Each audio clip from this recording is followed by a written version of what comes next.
Okay, I'm gonna call the capital projects meeting to order.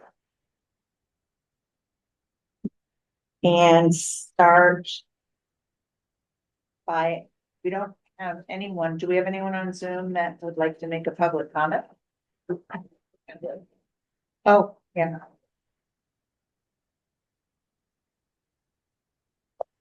Seeing that, I'll move on.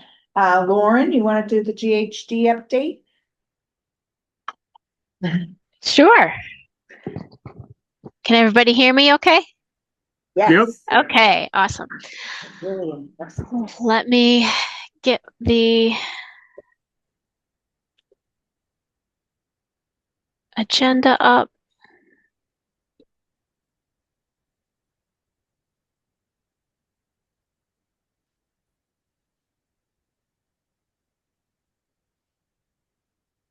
Okay, let me get the screen situated.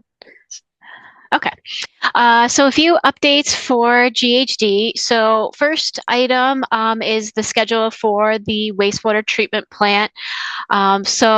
Honestly, we're still pretty much sticking to the schedule that was distributed a few months ago.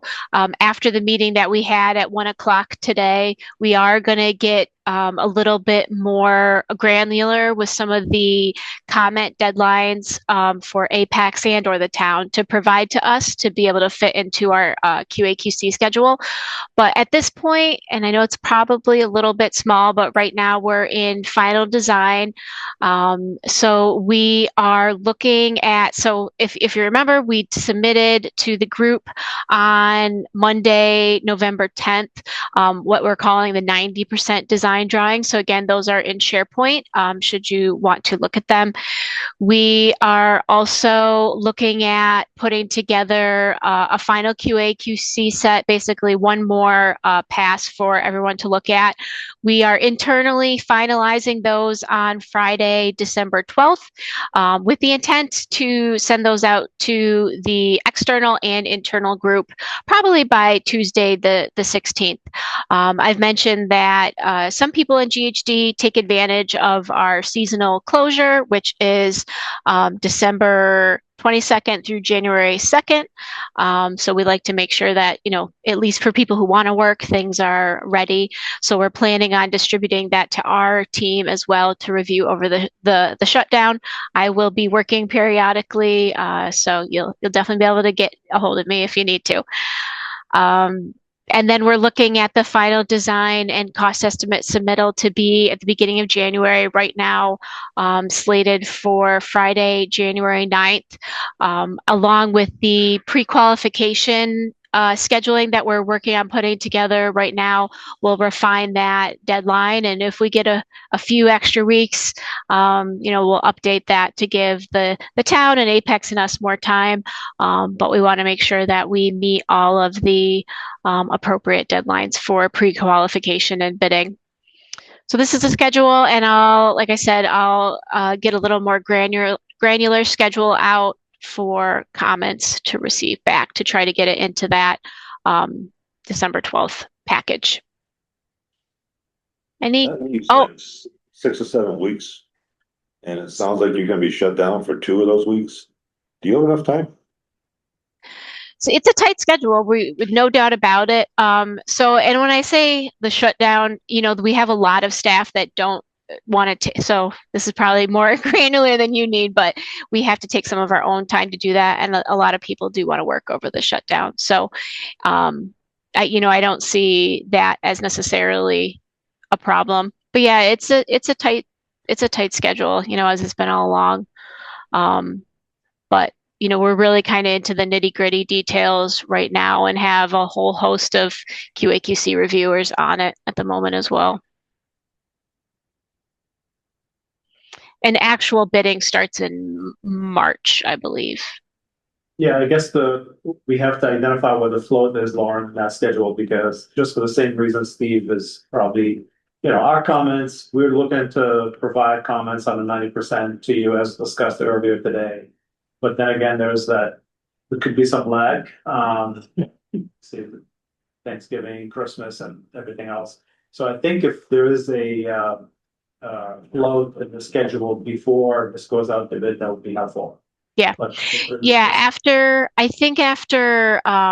Friday, we'll have a good handle on that with the pre-qualification schedule that we're looking at, and I can kind of estimate a slightly, if anything, I think we'll get a little extra time. But yeah, I'll make sure we include that float in there.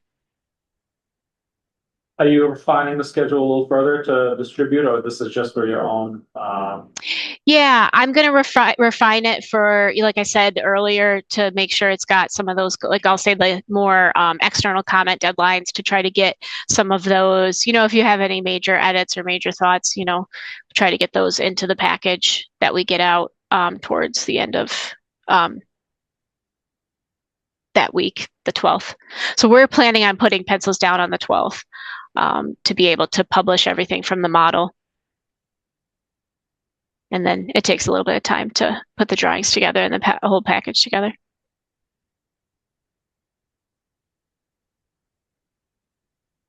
So I'll send that out to the group.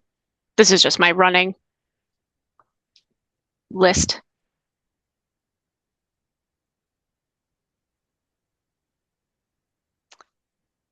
Any other questions?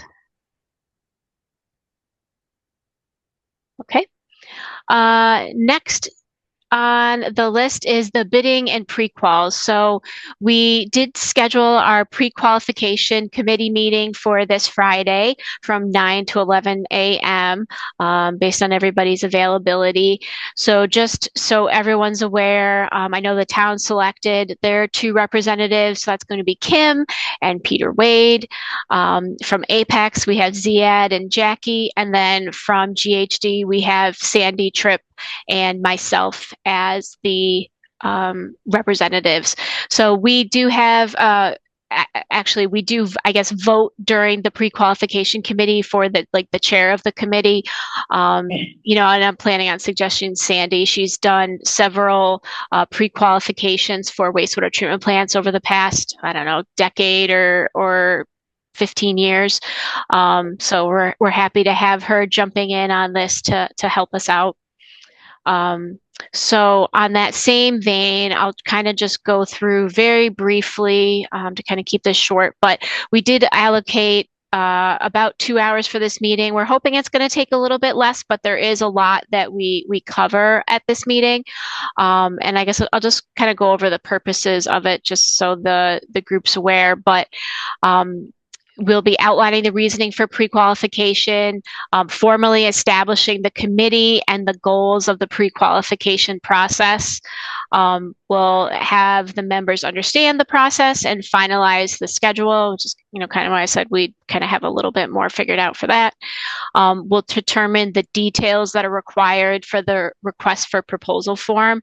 So I think you guys have done a few of these projects before, but there's a request for quals, or I said proposal, sorry, request for quals from the contractors, and then we'll get that information back for them, and they're the only ones that can formally bid on the project. We also set up and allocate points for the evaluation subcategories, and we already have suggested points that have been, that have worked with other municipalities with similar projects, and then we'll formally finalize the statement of qualifications form. So this I think is still a bit draft, so we'll get this finalized and out to the team for Friday.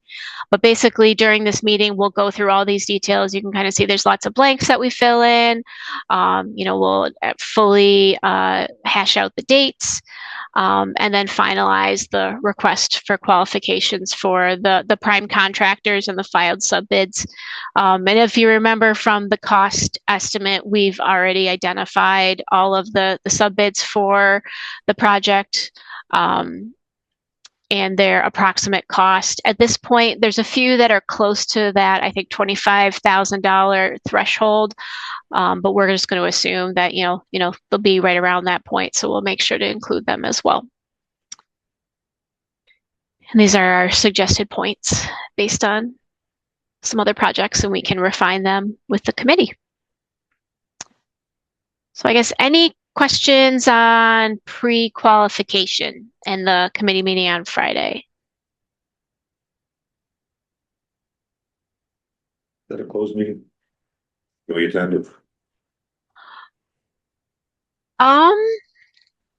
Would be considered a staff meeting. If too many of you attend, it would be a quorum, but not if you just. Sure. Well, I think the, yeah, I don't know, it's a staff meeting, I don't know if it's a problem necessarily, but Lauren or Ziad, if you're participating, do you have to fill out a recommendation form or referral form on the RFQ? I haven't seen that done before, just the committee members, I guess. I mean, if you want to be on this moving forward. We wanted him to be on it, but he's going away. Oh, gotcha. So just as an observer, I don't think that's. No, I don't think it's a problem. Okay. Yeah. He told me if he could observe the first one and kind of Coach, talk to me about it afterwards. I guess that, it's fine with us. I mean, Lauren, I think that should be okay, right? Yeah, I didn't, honestly, when I was looking for certain requirements for the committee members and I've got my copy of the Office of the Inspector General, I didn't see anything that would preclude that from happening. So We just need a designated scoring team, and each of those people have to provide their recommendations and their score. So I don't Right. think an observer isn't a problem, I guess. yeah, I'll check into it a little bit more, and if I find anything that says the contrary, I'll let everybody know. But I'm anticipating that would be okay. I won't tell if you don't tell. Hey, we can always record the meeting too, Don't do that. That might open up more bags of worms. We'll leave that up, even though it's helpful sometimes. Okay, so I'll check into that if there's anything different. Otherwise, we'll make sure Steve is invited. Yeah, so as part of the pre-qualification process, there's, everyone will be reviewing however many applications or however many requests for qualifications were received from all the potential bidders. So hopefully we get a lot. Speaking of that, the next item on the CPC agenda was socializing the upcoming bid. So we did, I know we've mentioned this at previous internal, or I guess our town Apex GHD meetings. We do have a contractor log and SharePoint that we posted up. I think that Apex might have written in some companies in there, and I know we had a few as well. So I'll make sure that the team updates who we've talked to at this point. And then that's something we can discuss briefly at the prequel meeting on Friday. And if you've got any other thoughts, feel free to, send them to me if you got my email handy, or, Kim or Jackie Tupper, and we'll make sure to get them on the log. When you're talking to potential bidders out there, you ask them, is there competitive bids as far as other plants going out simultaneously that's going to be competing with ours in that time period? Yeah, so, Okay. there's nothing is illegal, funny about this. We do this all the time. So speaking of that, Lauren, I did talk to 3 different contractors. I have not updated the log, which I will do. So that way we're not double dipping here and wasting the same time. So basically you give them a heads up, say, this is a plant, it's somebody that you want to see on the job, not just every contractor. And you hope that there's some interest, and they can tell you, yeah, okay, we have a certain backlog, but we maybe will going to do it or not. And what you do is you give them a background of some sort of a sneak peek into what's coming, right? You're not really sharing state secrets or anything. Eventually, everybody will get that. But for somebody that you'd like to see and somebody you'd like to work with, you give them an opportunity to do that, and then in turn, they may tell you, like, well, you have something going on here, you may need to adjust or what have you. But generally speaking, the 3 people that I talked to, they showed interest. Those are GCs now. We're not talking about file subbids or anything. But there is interest. Of course, there's this outer cave situation. There is also the time of year when people are bidding. Summer times are always busy. You come out, bidding in the spring, obviously. So a lot of jobs will hit the market in the spring, and then now you're gonna have to pick and choose which one you're following, which one you're chasing. So we hope to generate some interest, especially if this is going on for 3 years, and it'll be like ongoing, throughout the year, so that would hopefully generate some serious interest. We'll see. Yeah, and actually that brings up a good point, Ziad. So once the pre-qualification process starts, there are some limitations on what we can share with the prospective bidders, but Right. we'll go over all that at the meeting.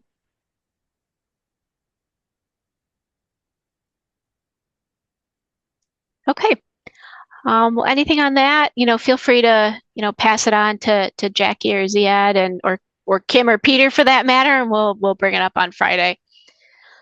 So the next item on the list is the SW37 permit update. So this is for, I can't remember if we've spoke about this on all the different meetings, but this is essentially the minor solid waste permit relative to the fact that the DPW a portion of it is site assigned as the transfer station, which is associated with the landfill, which is why we have to go through this permit process. It was, when we met with the Mass DEP, it was fairly minor. For the most part, they were most concerned with the distance from the capped landfill liner, as well as some of the monitoring that's currently being done at the site. So we're in the process of finalizing this right now. We've gotten some of the potential documents that they're looking for, and we were just talking about this earlier at the meeting, and I'll reach out to Hillary for any other reports that we might need to include, but in general, we have the information that we need relative to that. So we're working to get that. That is one of our high priority items at the moment. And then also, really what we would consider our more critical permits are the Hydrogeo report, which should be going out today, as well as the groundwater discharge permit. And those are obviously the permits that are necessary for us to have the treatment plant and recharge at the DPW site.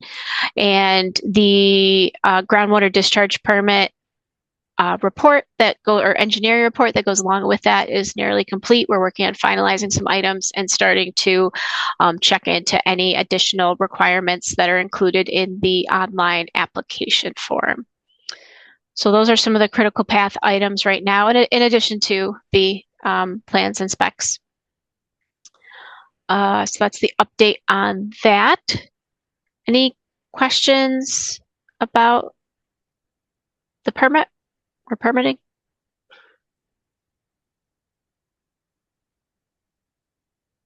Okay.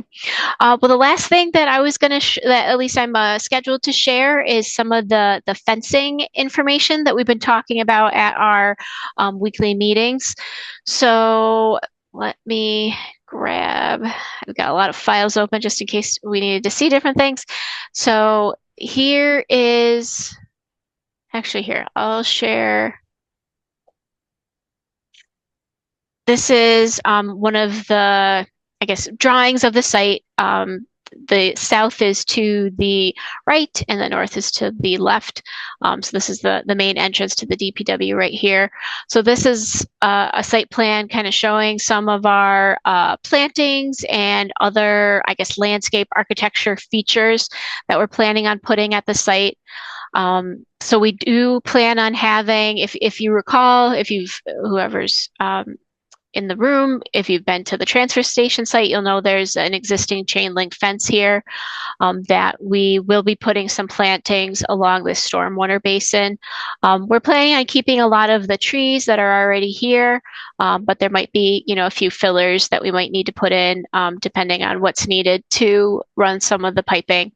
We are planning on putting a decorative fence from and this drawing probably doesn't reflect it, but we're planning on putting a decorative fence that will go from the site access road here, the main DPW access, all the way over to the transfer station access road to, be consistent and be really, an upgrade from the visuals that might be there now. So we have been discussing a few different decorative options for that. And then we also will be needing a fence along this, the Cape Cod Rail Trail area right here. There's still a decent amount of trees that will be in between the rail trail and the DPW site, but we are cutting down, a number of trees to be able to put the recharge beds. So we're looking at, since this is a little bit less visible to most people, we're looking at maybe some cheaper options to be a little bit more cost effective. So I guess what I want to show you from there is for that area near the Cape Cod Rail Trail, it was brought up to do like a chain link fence with like a privacy slats in it. So something like this, if you're familiar. And then for the actual decorative fence along Old Orchard Road, we were looking at, let me go to the second sheet. We were looking at something more decorative like this. So I guess we were looking for, some input and maybe decisions on behalf of the CPC members and the town to go with, one of these options and select for the different areas. There will be some other, fences and gates that will be automated that will, make sure matches within the site, but these are the more visible areas. Lauren, last time we talked on this subject, I thought you were going to let us know the linear feet and the price for each. Were you able to do that?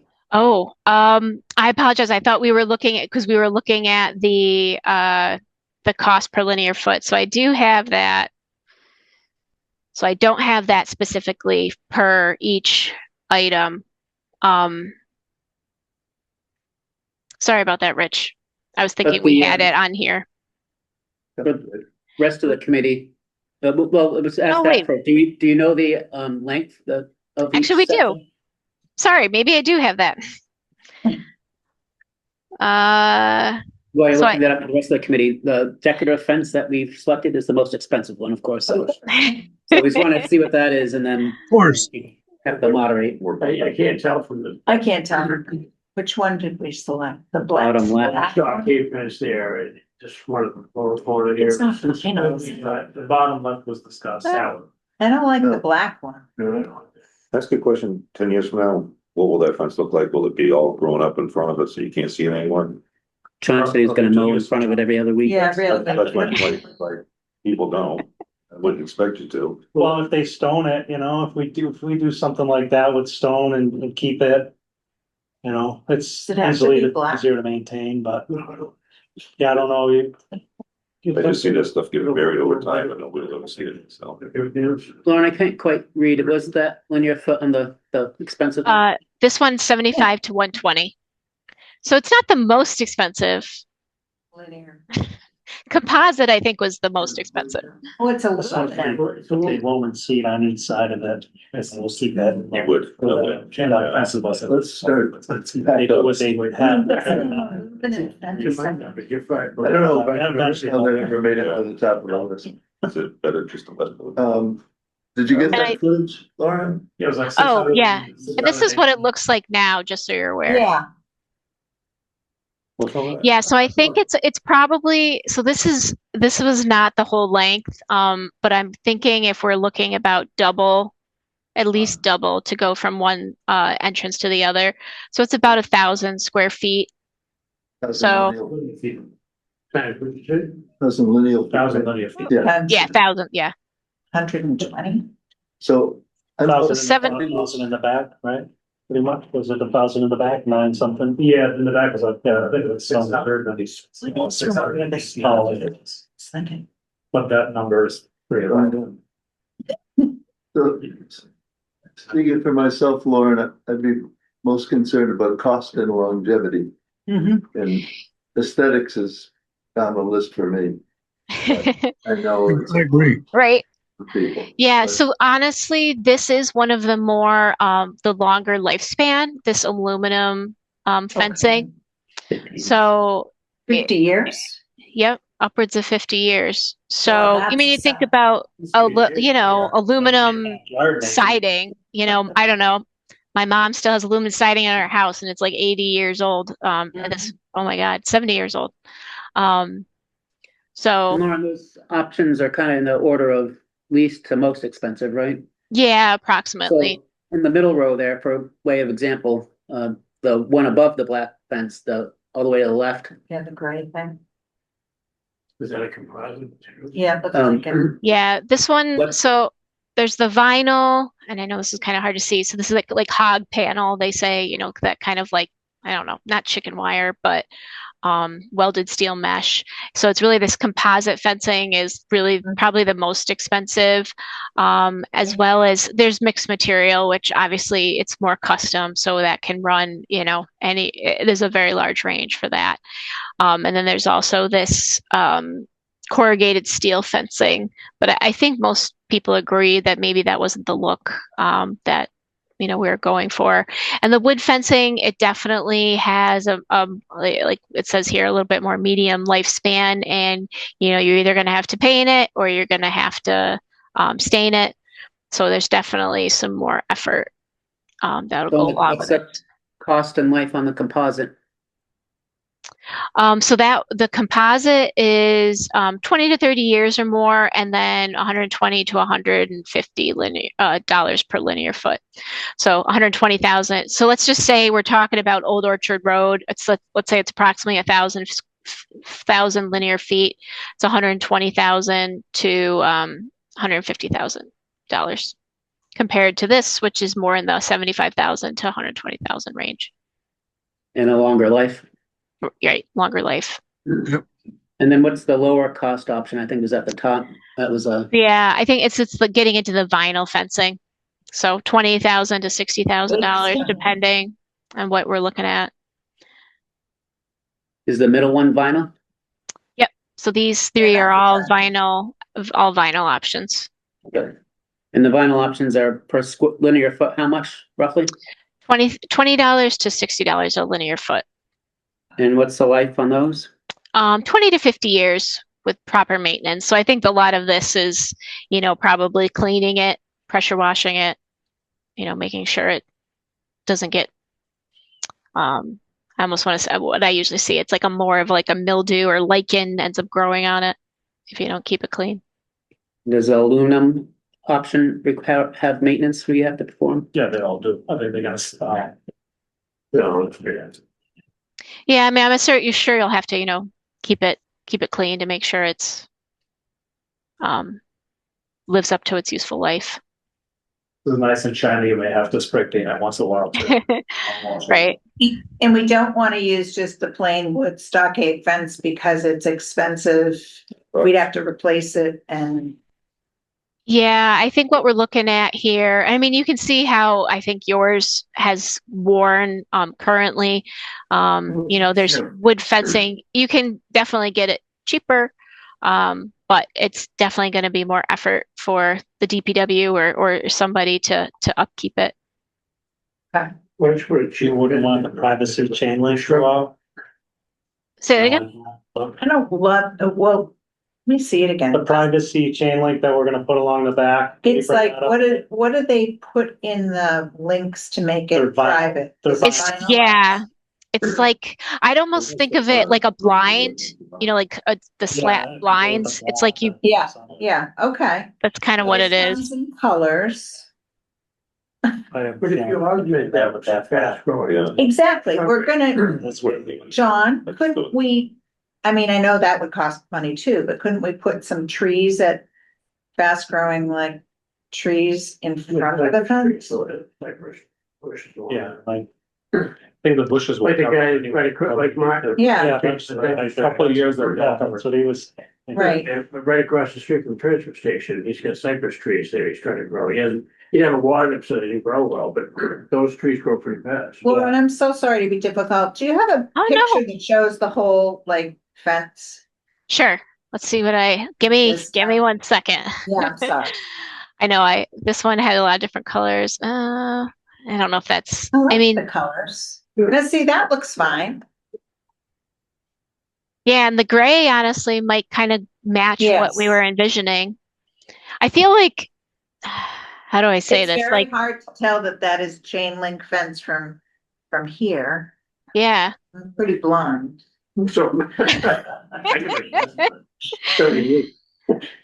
Like I think if you get into like a red or a green, I don't know. I feel Yeah, like yeah, maybe a no, little no. more cheesy, but if you did like a darker, like a brown or like Right. maybe an espresso color or this gray, I think that could blend in with the at least the buildings and especially honestly by the rail trail, some of that brush is really thick. So I'm sure that'll grow back once it's, How many times? Oh, road you go again? Well, we're Yeah. talking about this for the rail trail, definitely, but then John's asking the question, and I agree, could we just use that all over the site? We owe the neighbors anything as far as, Cause you don't have to. put No, shrubs I like think that. we talked about, plantings and fencing. We didn't talk about what it would look like. I think we're trying to block, first of all, the site is gonna look so much better once we build this than it looks now, I think. I truly think that. Yeah. Secondly, Yeah. I think if we do a neat fence and some plantings, I think that'll, just so that it looks like something planned and not something random. Together, yeah. I mean, you're gonna be able to see the buildings over the fence, but they're gonna be at a little bit of a distance. Yeah, along the bike trail, you almost don't need the slats. I don't You think. put just chain link fence. the green fence looks great. You know, Yeah. Is it green chain link? yeah. Although we might not want them to know the back of the treatment plant really is close to the rail trail. So that might be nice to screen, just so you don't get looky-loos trying to. Is it that? Yeah, It's not- because actually, and that's a good point because now we're too many files open. We've made it as pretty as possible. Where'd oh, there it is. So, especially over here, we'll have the generators and the odor control units. So it's not like a nice building look, it's some equipment. So, I think that would be nice to have at least the privacy, fencing in there. And it doesn't have to be super, super high. Yeah, I was gonna ask about the height. Are all these fences the same height? I want to say and I'm trying to see if it's written on here, but I thought we were doing like at least 6 feet. Yeah, Could do Now- 6, The whole so you do 6, 8, or 10. 6, 8, or. well, we have a bylaw. Oh. 7. Most towns. I think 7. Okay. I'm going to note that just in case So we I haven't think already. 6 might be the choice unless we get some kind of special. Is that all townwide or just in Yeah. residential? That's a good question. Might be residential, and we can always do something different, because this is, no, But 8 might. 8 might be good. Yeah. And what's the cost of the slatted, chain link fence for linear foot?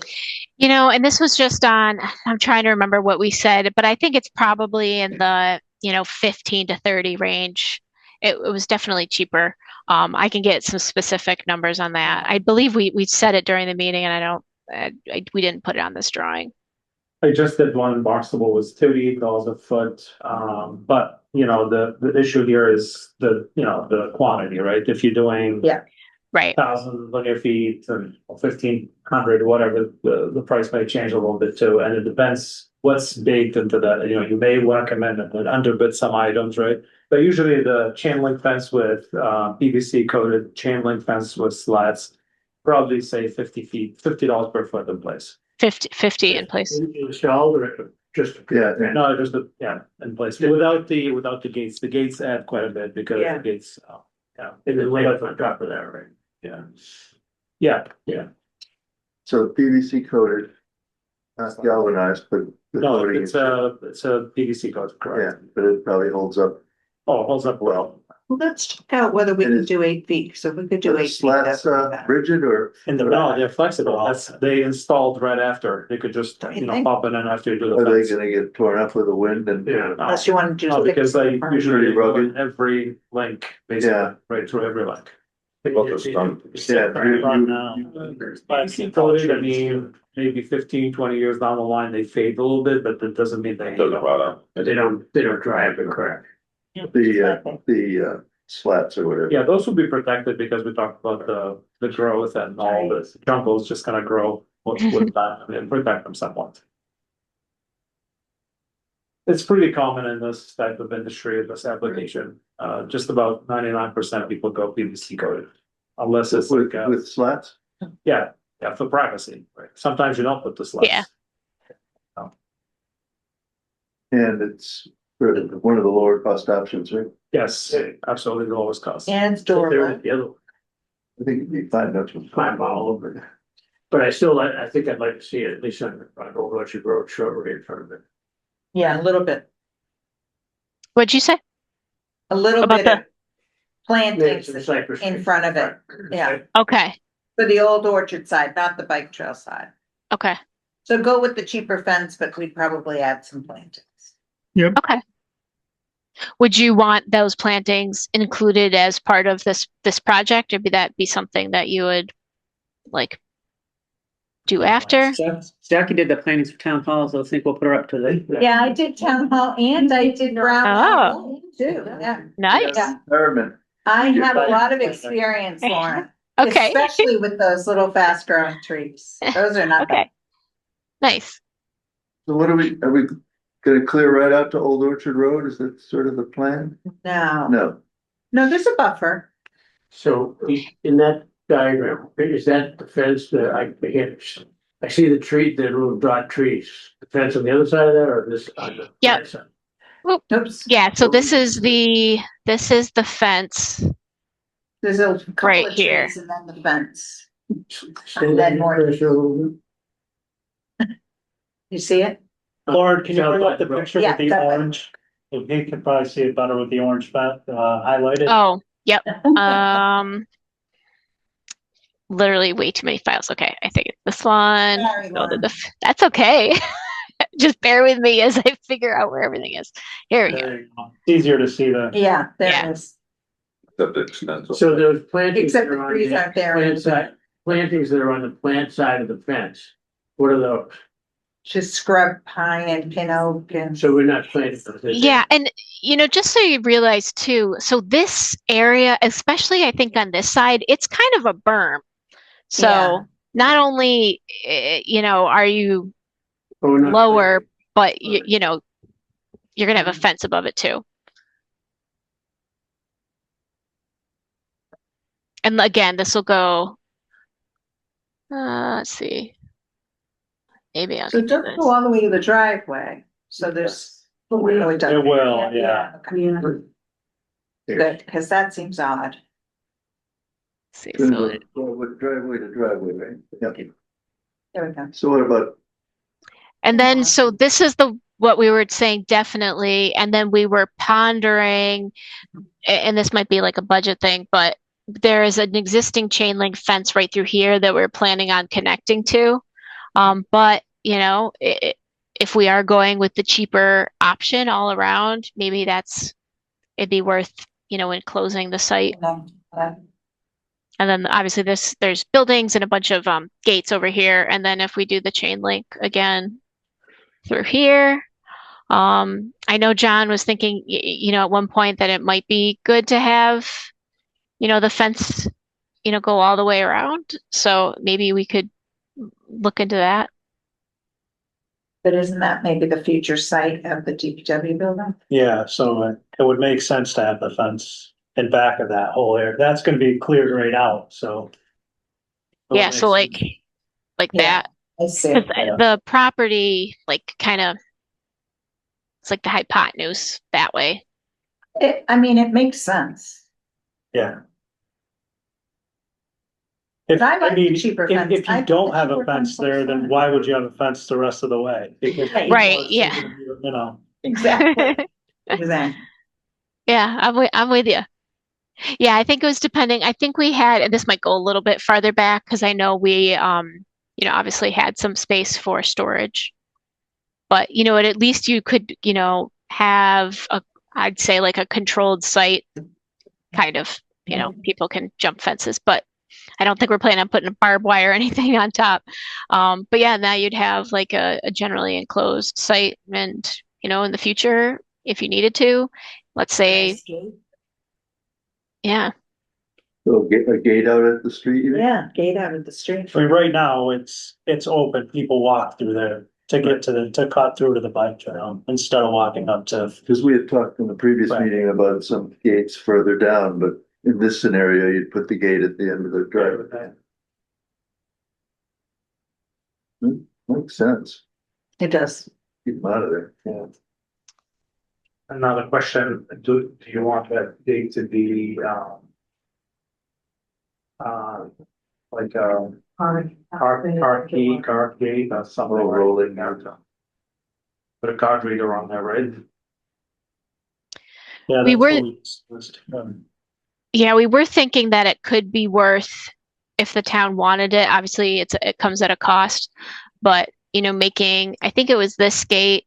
I thought there was a gate, one more over here that oh no, maybe that was a slider, that could be automated. And then this, a couple of them, they're not going to be accessed all that much. Really this gate is more for access, around to the generators, or if work needs to be done on the recharge beds. And this one really, if anything needs to be done in the stormwater area. So these ones aren't going to be used that often, more than likely. Any gate that a sludge hauler would have to access through should be automatic, because we can't always be manning a gate. Right. Right. For police and fire, so I think. That's a good point. Sanborn was those two gates Yeah, that you just. Yeah. Laid out, and then we'll have to look at that main entry gate. If we do a gate over there, then. We probably have to do it there too, but. Definitely the inner gates. Okay. So if I'm hearing this right, we're looking at, and let me go to that website again.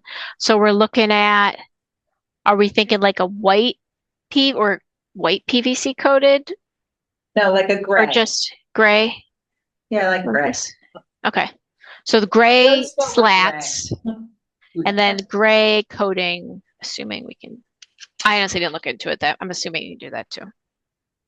Gray PVC coated and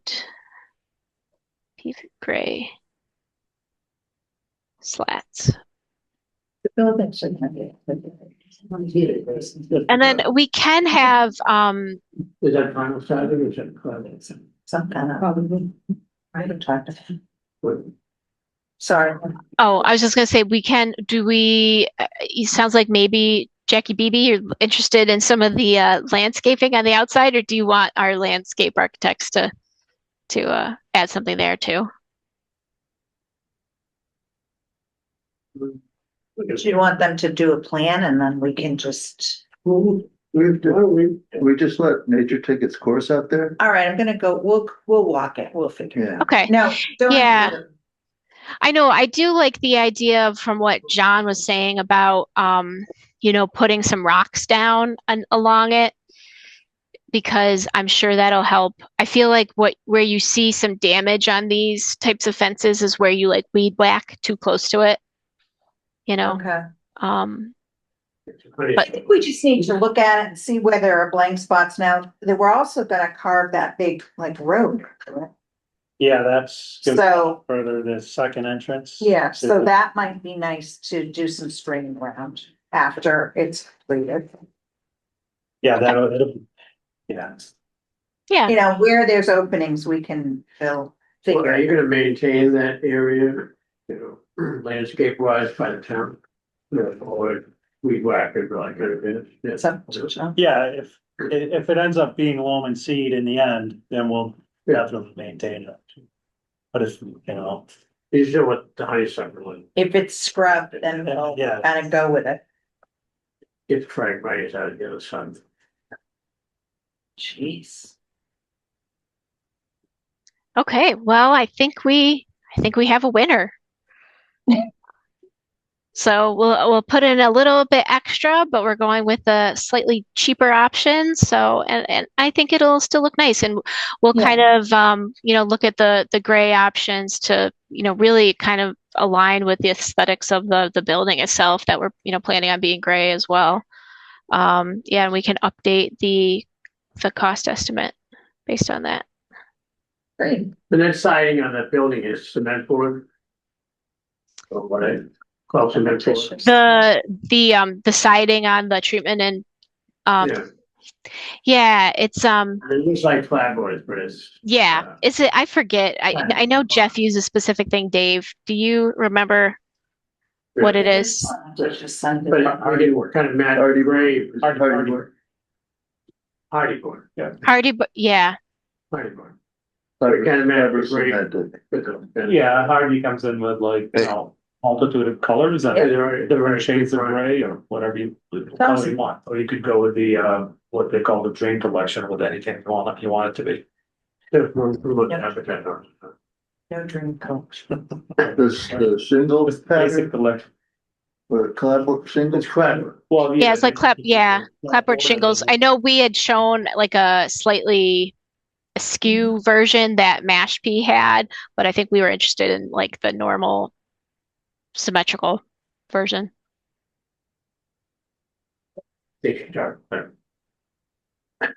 Might be, or you might be talking shingles, Horizontal clapboard, right? shingles and clapboards. Yeah, the Hardy comes in either shingles or border bat, like what's Right, behind so- it there. Maybe I We're should showing, make we're it, just showing the clapboard on the, it comes in actual shingles too. oh, yeah, of Yeah. course. Well, and not individual ones, but they look like, it looks like a shingle siding when you're done. Oh, interesting. Yeah. So Were you going to say something, Dave? Oh, I was just going to try to bring up the specs. Oh, okay. What we Okay. had, what we actually. You rather have that than the hardy board? That'll look better, yeah, Old Colony Way in Orleans, those condos on the. Yeah, they did a nice job with those. This is, I think it's a Hardy product. That looks like shingles. It's a lot Yeah, like shingles. yeah. I think it's. I mean. Yeah, I did have, actually, I think we went over this in one of the other CPC meetings. I think I've got a PowerPoint that has some details. So yeah, we can confirm that too if Dave doesn't get it up super quick. Okay. Sorry. Okay, well, thanks everyone for the input on that. And that, I guess I'll open it up for any questions. But that was everything I had on the agenda. I know we kind of, talked some other more, day-to-day details today at 1 o'clock, but if there's any other questions.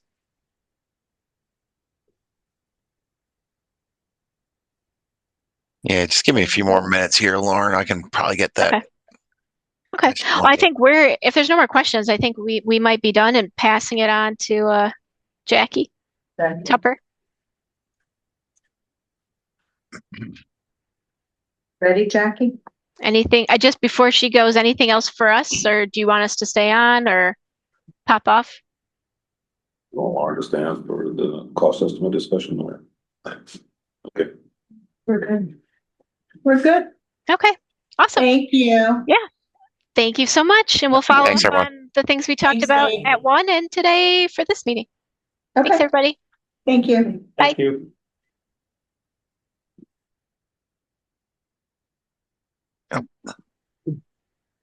Okay. Okay. Do you want to just go through these items, or was there anything from her segment we want to go over? Not for me, can we go through Jackie's? Yeah. I might skip around the important items, but so first, starting off with the cost estimate. I passed out the printout, so that's our third-party cost estimator. He labeled it 60% because that was the SRF submission sometime in October. Which he said some of it was 60%, some of it was like 5%, kind of as we know. He just based it on that, but we just got it yesterday, so we've just started looking through it, trying to compare it to what GHD submitted So, a couple weeks ago. okay, so these numbers are based on the 60%. Well, it was like early to mid-October. Version. There is Carver here, where it says the equipment pricing was available. Yes, so, let me comment on this. So, I mean, I need to jump right to the. and this was a placeholder because we kind of went back and forth with the estimator. So usually when you design something, you work with the vendor. In this case, it's Evoqua or Aqua, I'm sorry. So when GHD was working with Aqua Aerobics, there was a package that, because they designing around Aqua Aerobics and then All those pieces come together. correct. And Aqua Aerobics would say, okay, here is the cost of the equipment at the time that you're looking to bid this, right? So they take that cost and they, assign a cost of material and then cost of installation, markup, overhead, and profit. Jack had been asking for the backups, the equipment cost, and we didn't have that information. We asked today at the midday meeting, it's like, where are the costs? Oh, yeah, we'll share those costs with you. So as a placeholder, we asked the estimator to put a placeholder, the number in there. It's $9 million. I don't think it is 9 million, the actual cost, but he had to carry a number. Usually it's the designer that kind of works the details with the supplier to be able to provide that number. And for the time being, it could be somewhere between, we pressed today at the midday call that we're supposed to be getting those numbers. So we'll update that, but that's really not where the story is. That's the So I guess big picture, the number on that sheet is 82.2 million. And GHD's cost estimate was 63.3 million. And so we just got the package, so we're trying to compare them, but from what we can tell, the way GHD broke it down is they had around 45 million for construction, 9 million for markup, and then 10% contingency, which is 8 million. And I think the huge discrepancy with the cost estimator is they had about 5 million less for construction. But 5 million more, yep, and then they had more on markup, but they put almost 28 million on contingency. And the way, let's see, you can chime in, the way they explained it is they did it a little opposite of GHD. So GHD's 45 million number is kind of all inclusive of what the price actually would be. Whereas the cost estimator said, this is outer Cape work. Instead of when you do a 90% estimate, they would bake it into that original number. But for a 60% estimate, they said outer Cape premium, worst case scenario is 20%. But they're definitely seeing at least 10%, just being like travel costs. All the filed sub bidders would be in the South Shore, so they're going to be marking it up. Summer traffic, and they're all bidding it based on like a loss of productivity for shorter weeks or traffic, summer time. Yeah, so there is a lot of truth to this. Obviously, we all know, if you're getting a job in East Ham for 3 years, and if it's GC or you file something, I don't think you're gonna travel back and forth to Boston or North Shore or whatever you're coming from, right? Most likely you're gonna have to rent something here for the crews to be able to work. So we questioned today, like, why is it actually 20%, right? And he admitted, he said, it could be, the range is really between 10 and 20%. Could it be 10? Sure. But the case scenario that he presented in here, like if everybody is going to be doing the work at the same time for the 3 years, it could get old, it could get expensive. You get per diem, you get overtime work, you get rentals, you have expenses associated with travel and loss of productivity. It seems, for face value, if you're looking at it, it's a big number to kind of like, all right, if I'm looking at a $45 million construction, is it really realistic to assume that $13 million and outer Cape factor? So you could make a case for that, but he said you'd rather be a little bit on the conservative side. It may not be 20, but definitely it's not less than 10.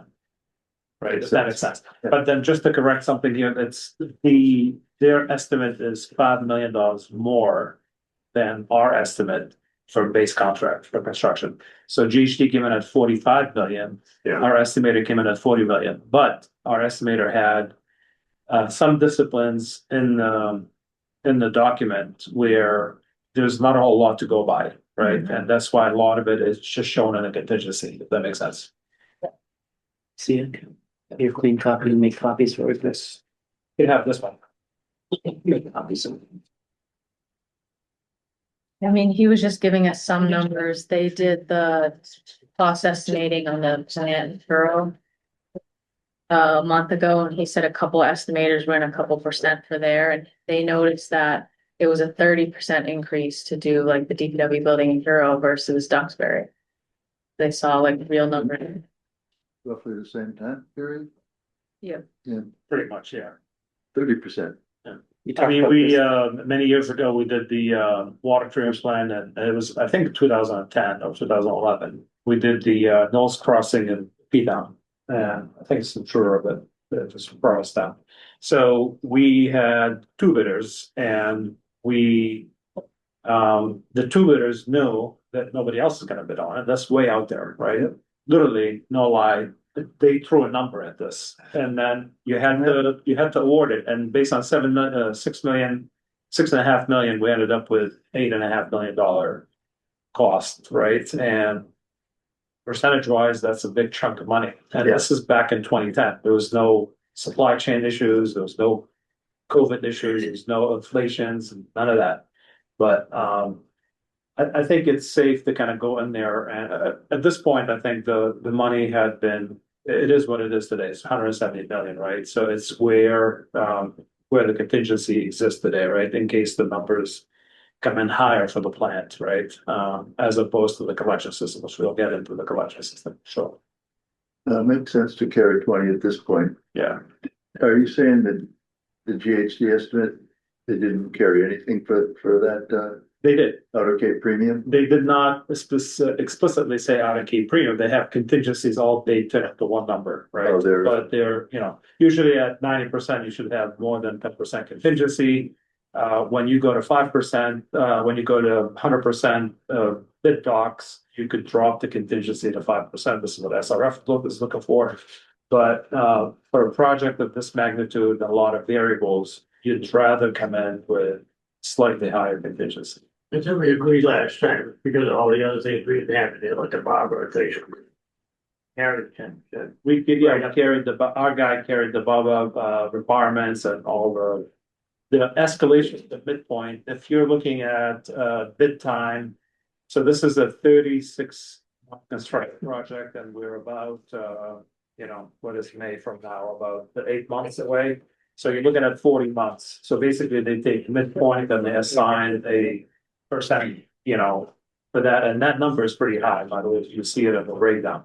So it is somewhat as conservative. If you take the cost of equipment, if we refine the cost of equipment a little bit better, refine the cost estimate. Granted, when we looked at this, the electrical components were not even completed at this point, right? So it's a guess at this point, right? And what we're doing today, we're doing this thing in the office. Somebody's looking at side-by-side comparison, GHD's cost estimate and the our contractor's cost estimate, and then we're looking to see where is the gap, and So then I was gonna ask you. how we could run this out. This is in the work right now, so yeah. We're working on it now. I mean, it's not $5 million. It looks like it's a lot bigger than, because isn't it comparing the 82 against the 59? Yes. But I mean, if you look at the percentage, Steve, really, if you look at the first line, 40.8 million as opposed to 45. This is Oh, I didn't look at this. I'm the sorry. raw cost of construction. So right there, you're only 10% off, which is anybody can be 10% off any day of the week. The gaps exist in the markups, in the contingencies. If you look at the total contingencies carried by our guy, you're looking at 28 million, and that has the outer cape factor, and it has the contingency of construction design contingency and actual contingency carried construction. So all that at 28 million, and then there's a 8.6 million. That's where the gap is. 20 million. Yeah. Did they figure to the midpoint construction also, do you know? GHD, Yeah, I know They- they took Mashpee's Yeah. bid values from that plant and used that as a base. I didn't think they did. and used an escalator from there. Yeah. It was like Anyway. our cost estimator had, like 3% on tariff increase for non-valve materials. The 12% for the 30-month escalation midpoint. and estimating today, I know Steve, you've done that in your life, and today especially, it's hard to predict anything, right? Because, It always has been.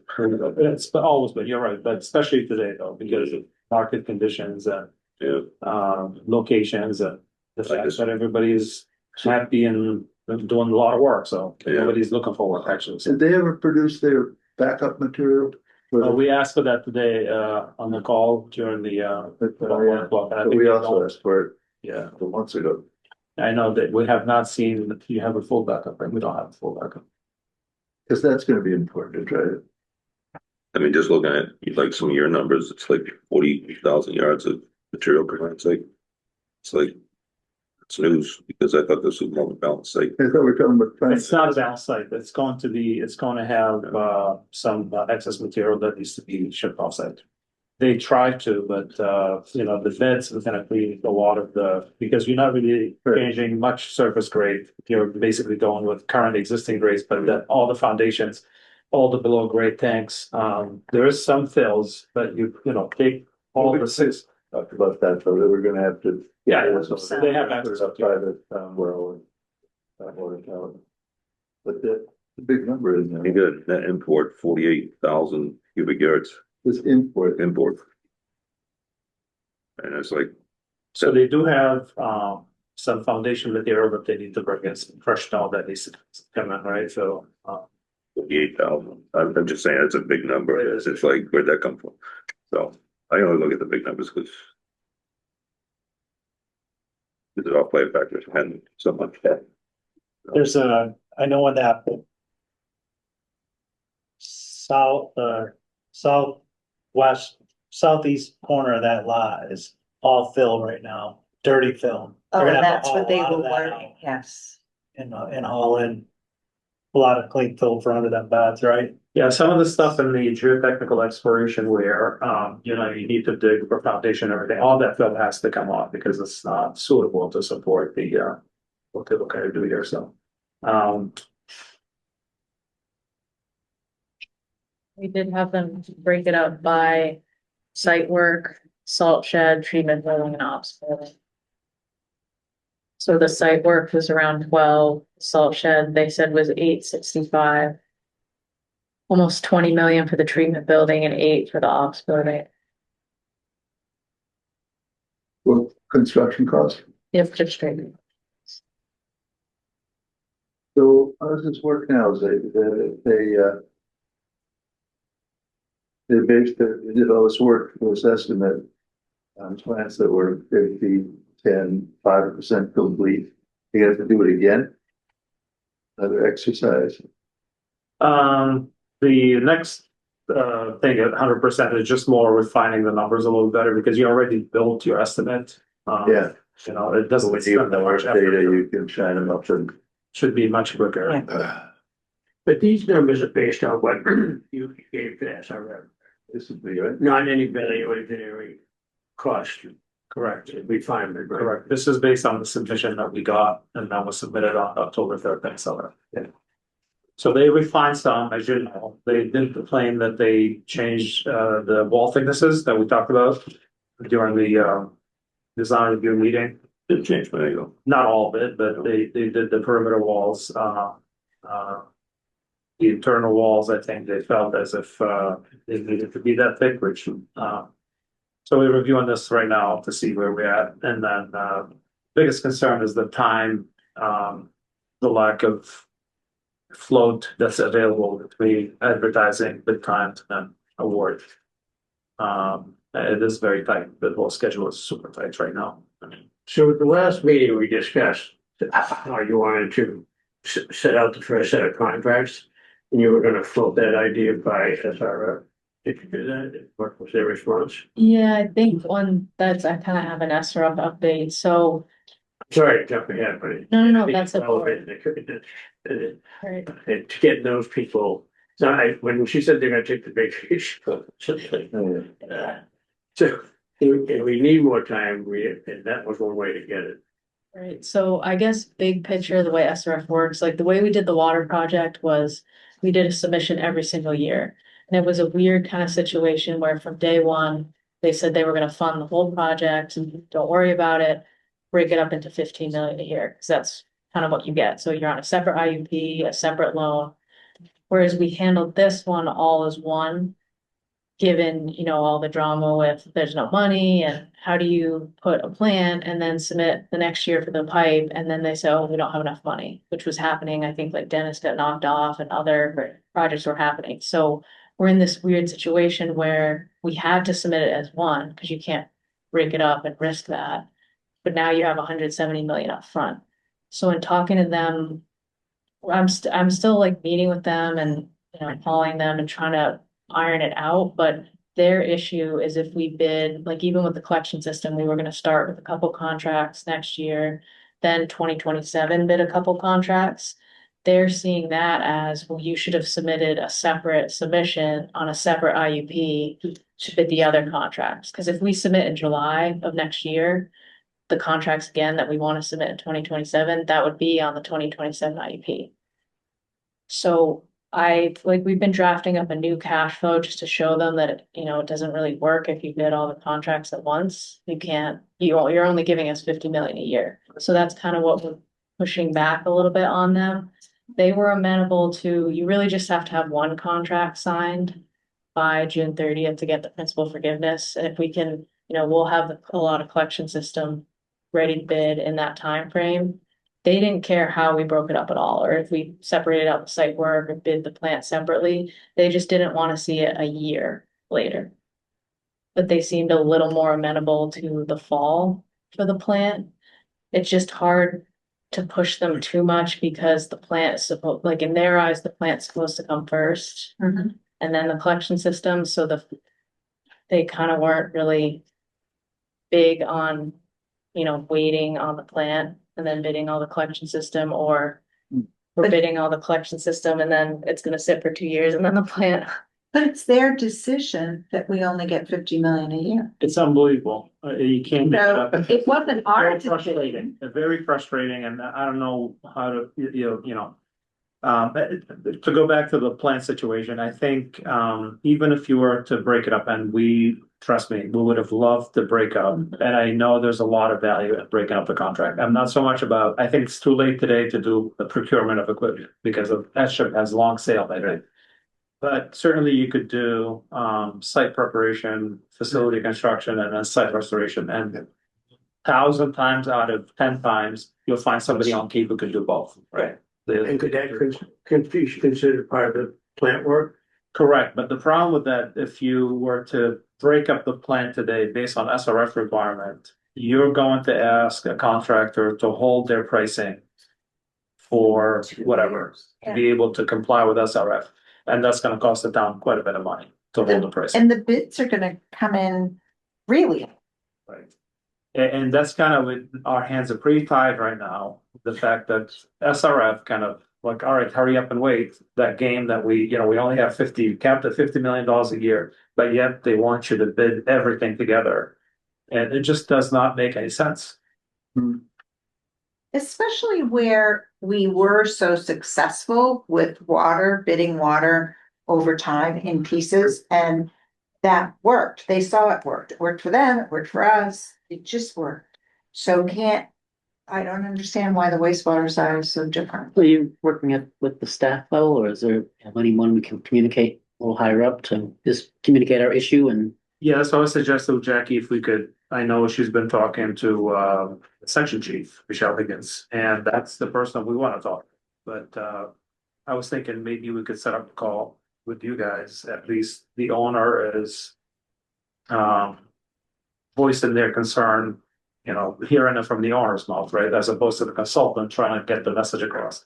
And maybe that's how, worst case scenario, you could say no. right? And then maybe that's where we are now. I mean, it's kind of hard and from our perspective. You're looking at 5 collection system contracts. And the reason we broke them up into 5, because one, we want to make it competitive and just basically spread. You know, you don't want one contractor to monopolize this whole thing and then just do it the way they want to do it. 2, to be able to give people some relief. You don't want to have 5 separate crews across the entire town making such a huge mess. And then, you know, the third would be to kind of break up the cash flow. And then all of a sudden now, they say, oh, you need to bid them within, you know, in the same year. And I don't know how you do that. I think we were, a lot of the draft IUP that came out that had all the restrictions or the things that dropped.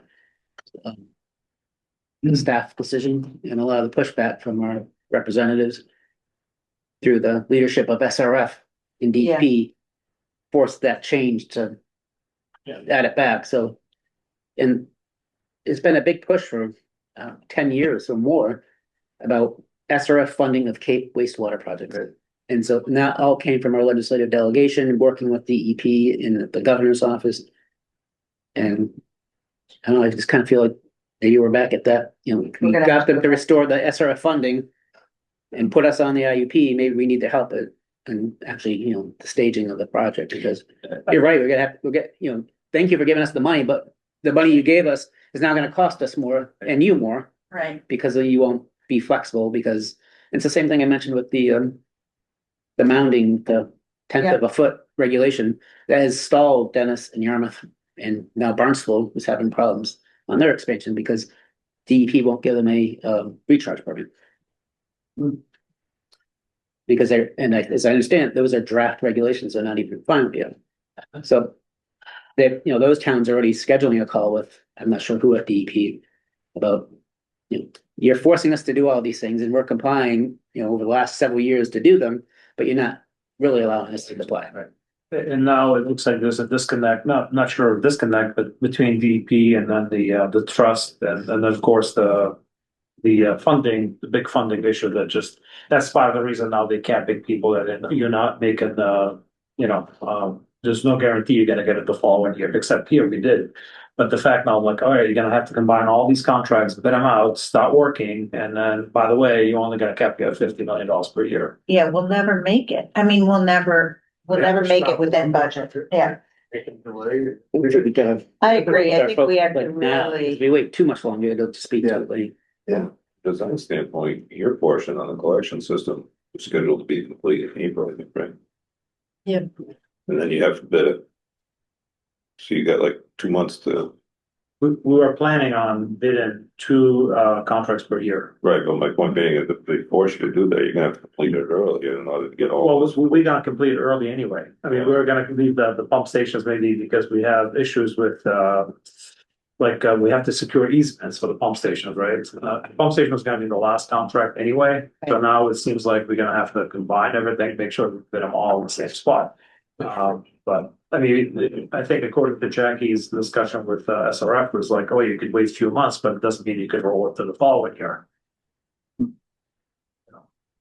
Which is kind of concerning. It'd be interesting if we can, I mean, we've given them the whole design. If we give them the whole design as completed, right? And they have that, and they have some sense of how we're divvying it up over, then I think it would make sense. I get that they want to see the whole completed project. They don't want. That's what we Right. uploaded on that 3. Right, but I don't understand, unless they can give us the 170, if they can give us the 170, then Sure. let's just bid it and get it done with. But if they can't, then, It's really substance over form. They're Yeah. gonna give us 50 million a year regardless of how we do it. So what's the difference? right. Yeah. Yeah. So I think if if it makes sense to set up a call with Michelle Higgins, and you both be on the call, I think I would carry waterways. So the idea you were floating last meeting about kind of slowing down everything so the plans could get finished, that's kind of out the window. It looks like out the window, and I guess to work in their favor because they don't have to break it up because it's coming from SRF. Whole thing is though, will they be ready? Yes. They got 4 weeks. The other That's piece QA of that numbers, is- not 4 weeks. So, you know, the concern here is obviously there's no float, bidding schedule, you know, I know she covered some of it, but we didn't see the schedule yet. The pre-quals for file sub bids and general bids, we kind of need to work backwards, from June 30th. You need about a month to be able to review and award the contract here in town, right, and execute them. So now that puts you by Memorial Day, and now you need 4 months actually to do the pre-qualifications, open up the file sub bids and then the general bids. So that's you know, that's January. So the design has to be submitted to BP by the end of the year, and then they have January to get permission to advertise, and then put the contract out to on streets. So there's zero float in the contract.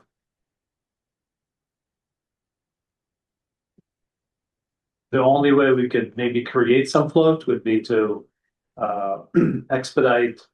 And I'm glad we have the selection, the committee here to review the you know, to go through the pre-qualifications, but we could maybe shrink that bidding period to be able to gain a couple weeks to be able to provide addenda and you know, anything that we need to do, yes, to make it happen.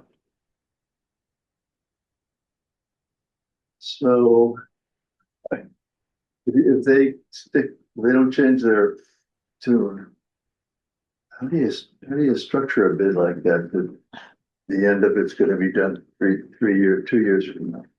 Just I mean, add lots of You zeros. just put those dates in there and they did it. Do they require you to have signed contracts on all the bids? Or So just, as long as you have one side contract. well, can you just let other contracts say, we're gonna rebid it 2 years from now? You know, if you've We're already. talking about the plant now, right? No, I'm just saying if, you know, collection, you got different contracts that you wanna do over different periods of time. Say you're forced into bidding, I don't know, I can't remember if it was 4 or 5. Can you just sign one up and then just let the others rot away and rebid it later on? Or do you, Be upset, some contractor. well, you're just gonna rebid it again, same numbers. Or we were talking about like saying you can't start until a certain date, basically. Yeah, does the same thing, I guess. Yeah. And what you want to try and avoid is issuing, you know, go through the bidding phase and then all of a sudden you get 15, 20 addenda out there, right? It's like, that's a bad sign, obviously, because now, you know, you're a contractor and then your head is spinning like, all right, where do I want to go through to find some holes in this, in the bid package, right? Right. So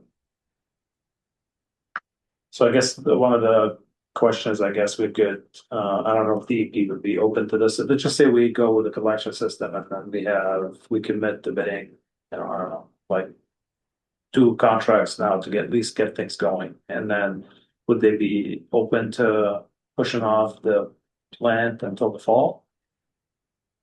They'd be open to do it, right? Maybe that's the way to do it. That sounds like, What I'm most scared of is the design is so loose and crucified. If we're gonna get crucified, Yes.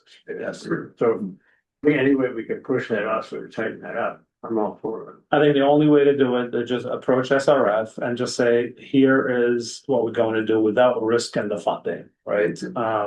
Of course, we present the case and then if they're okay with it, great. If they're not, you know, what do we get to lose? They gotta say no, and now we're back to square one, trying to be able to put the contract out to bid by the same date that we initially thought. But if we could push the plant off until the fall, I guess no harm done. That would give GHD another 3 months to be able If you to. go that route, what about all the schedule they have on pre-quals and bidders and all that? We could still go through the pre-qual package. I mean, it doesn't need to, you could do the pre-quals anytime, right? But with the design and the shape it's in, Yeah, you're You're just basically. yeah, you're still looking at 6 months. I mean, starting to meet now on the, you know, let's just say we approach the next week and then we have a green light to, okay, let's go with this plan. I think we'll push off the pre-qualification things, right, for another month or two. Let them concentrate on wrapping up to design. Give us enough time to review this 90% or 100%, as opposed to rushing through reviewing it. And then that would give them an extra 3 or 4 months to refine what they have. And I think if you present it to DEP, that this way will cost them less money as well. Yeah, it's just odd. It just seems odd to me. And I remember, and Rich, I think you were on this call. Remember when they asked us, they called between when they had changed the regulations. So basically, when we had the draft regulations and we weren't on the IUP, they called and said, if we get you on the IUP, what are the chances that you can get the authorization for the total project cost by June 30th? And, you know, I was like, 0, maybe 10%. I don't know. I mean, we just stopped the whole thing for 2 months and we managed to do it. But in the back of my head, I'm thinking, do they not have the money and do they not want us to do it? You know, Right, I think, is this a political issue more than I think so, and well, my initial conversation, I didn't want to be aggressive. yeah. Because not that we were at risk, but they dropped like 6 projects. Yeah. They dropped like 6 other projects, so, and I think the bigger issue, not to just dump this right now, but like her schedule was different than what I was thinking. It said bidding in January, but you can't go out to bid without your permits. Right. And she just wrote on the thing that there was a 55-day review for one of them. Oh, yeah, so. So, SW37, we said it today at midday, right? SW37 has a 55-day review period between administrative review and, you know, it's a minor modification, but that's the process of DEP. You can't push it any further. And you can't go to go without the permits. DEP, before they give you the permission to advertise, they need to have all the permits in hand. Yeah. GHD That's why that's completed that, right? That. Right. No, So we've been dragging on Right. that Hydrogeo. Talking about it was the Hydrogeo and the solid waste, SW37. We've been talking about it for months. Months and months and months. And that's the hang up with some And of the the other groundwater projects. discharge, what about that one? What? The groundwater discharge. Yeah, same thing. That's the permit. So there's your fall bidding. Yikes. I know Barnstable has been talking with Gary Moran, and he's been very responsive. Maybe someone that could help with your discussions with Michelle. Who's here, Marion? It's one of the sub chiefs. Up the DEP. I forget his exact title, but Yeah, I wish we had an insider to know what's going on. Mark from Barnstable Yeah. has a direct line to him. He talks to him all the time because they've had such big problems. Has Mark resolved his problems by talking to him every time? Because he can be pretty annoying. Could we try starting with Gerard Martin? He at least is familiar with Eastham. He's worked with Drew and all the other folks that we've had to work with, and he used to sit with Millie, so he might be a good contact for us. Right, he is a good contact. I think it's a section chief over there, right? Yeah. Yeah, mhm, Yeah. for Southeast. I guess within DEP, you know, because there's a DEP, the technical, which that's what Gerard is, and then of course you get the SRF Financial, program, yeah. you know, the 2 separate entities, I guess. And honestly, I think if we and Jackie and Rich, like the town, the client, approach the section chief, Michelle Higgins, I think it's a much better approach. I feel, at least anyway, as opposed to bringing somebody she may feel like we going over her head today. Yeah, we don't want that. Right? That's how I feel. And I I could think be wrong, but you know. it's better with Rich and I just asking those questions like, okay, so we don't understand. It's kind of like the Columbo head scratching approach. Clarification. Yeah, excuse me, but I thought that you wanted to approve the whole project, but you were only giving the money in certain increments. So how does this work with that? I think it's How do you build $50 million in a year, that's Yeah, yeah, yeah. $70 million worth of work? I think it's a tough call, but and this was a political issue. I mean, didn't make the IUP, Yeah. it made it a political issue. and we're on the IUP, and it's still a political issue. Yeah. Sounds- And I don't think Yeah. the staff level is gonna resolve the political issue. So. So we could start with Michelle. And then be ready to, The letter, you know. Yeah, I'll call Martell's. yeah, Different thing to do. See it, the prequal and the bidding, doesn't it matter if we're not, if we can work it so we don't, start the, or do the bidding for a treatment plan until fall, like you're talking about? Yeah, we could start the pre-quals right now. But aren't the contractors gonna be, you know, some of them might, the time period of the construction is gonna affect which contractors are interested. Well, I made the case last time, from my own personal opinion, I think, you know, this is the busiest time of year to bid because everything is going off the winter and a lot of products on the street and people are hungry, they coming off winter, they want to start replenishing the backlog. So right now you'll see most competition happens in the spring. Whereas if you push this off till the fall, you know, if you were going after some project that you didn't get, you'd be more inclined to, you know, And chase, maybe hungrier. maybe hungrier, right? Exactly. But then at the same time, I'm also thinking from if you bid this job now and then you're looking to hit the ground running in September because it takes a couple months to do your buyouts and your orders and everything else, you have such a short window before you get into winter conditions because you're gonna dig, you're gonna have to do foundation, and all of a sudden you hit the winter. And if you have rough winter, you're gonna slump, or you're gonna put more money into making cold weather concrete, right? Whereas if you bid it in fall, it's gonna take you a couple months to get all your ducks in a row. And then come spring and you hit the ground running in March, and now you get from March until December to come out of the ground. There's a lot of value in this. I understand that with you on that, but if I'm a contractor and I don't know when the construction's gonna happen. Well, you would know, when you bid it in the fall, you know You that, bid it, but this prequal, don't the. oh, no. The prequal contractors Well, wanna be interested in doing the job, right? correct. You are doing the pre-quals ahead of time. You are qualifying the contractors who can bid on the job, right? they haven't actually, they are. Right.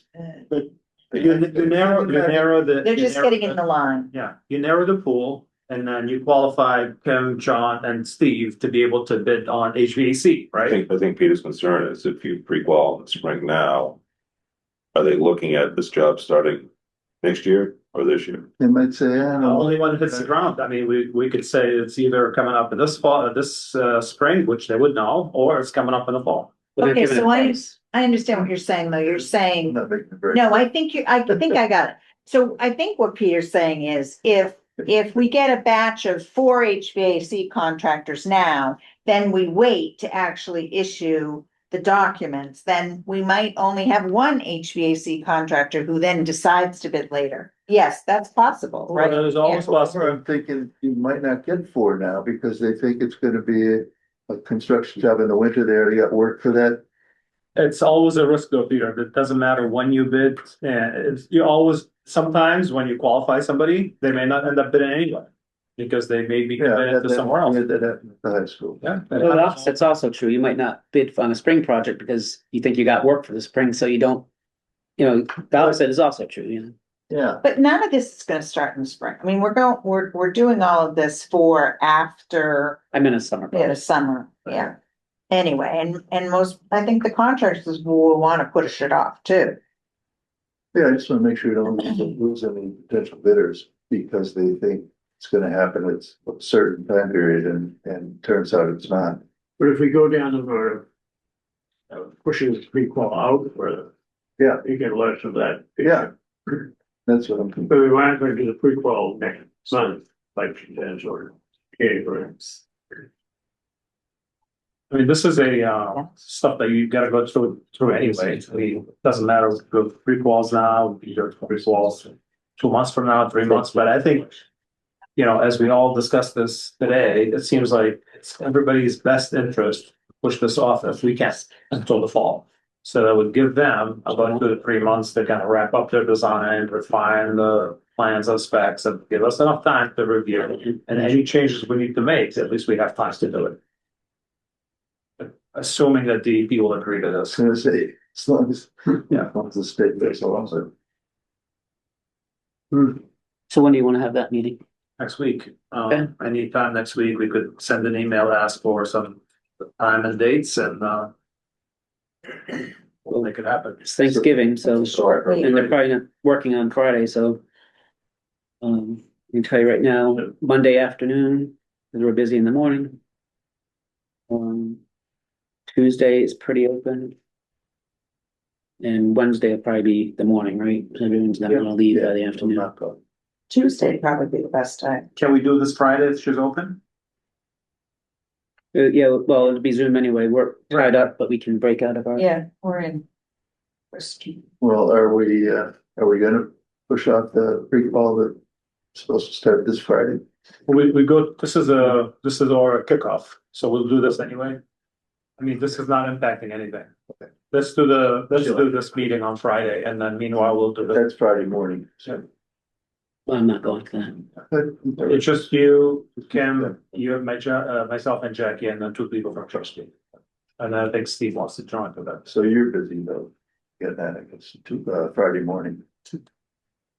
Yeah. That, Yeah, so setting up this other meeting. Friday, Tuesday, yeah, we'll just say anytime other than 8 to 10, right? in fact. 9 to 12, I think she said. Hmm? I think you said 9 to 12. Say 9 to 11.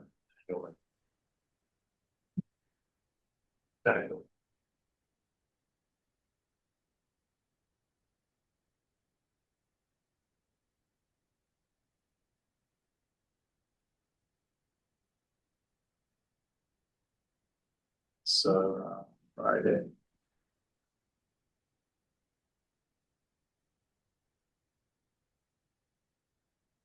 Yeah, 9 to 11. And then the negative aspect of, from the DEP's perspective of moving forward the plan is pushing the actual implementation of this out further or not? You're saying what they may come back with.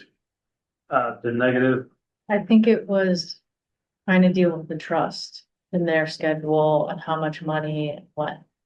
That they'll give us. In addition to the 50 million. No, it would only be 50 million. Oh, sorry.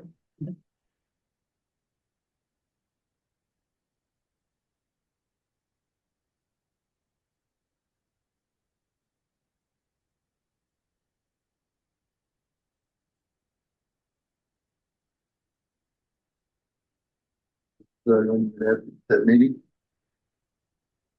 sorry, or did you decide when you're gonna have that? well, we're gonna offer dates to DEP and see when she's available.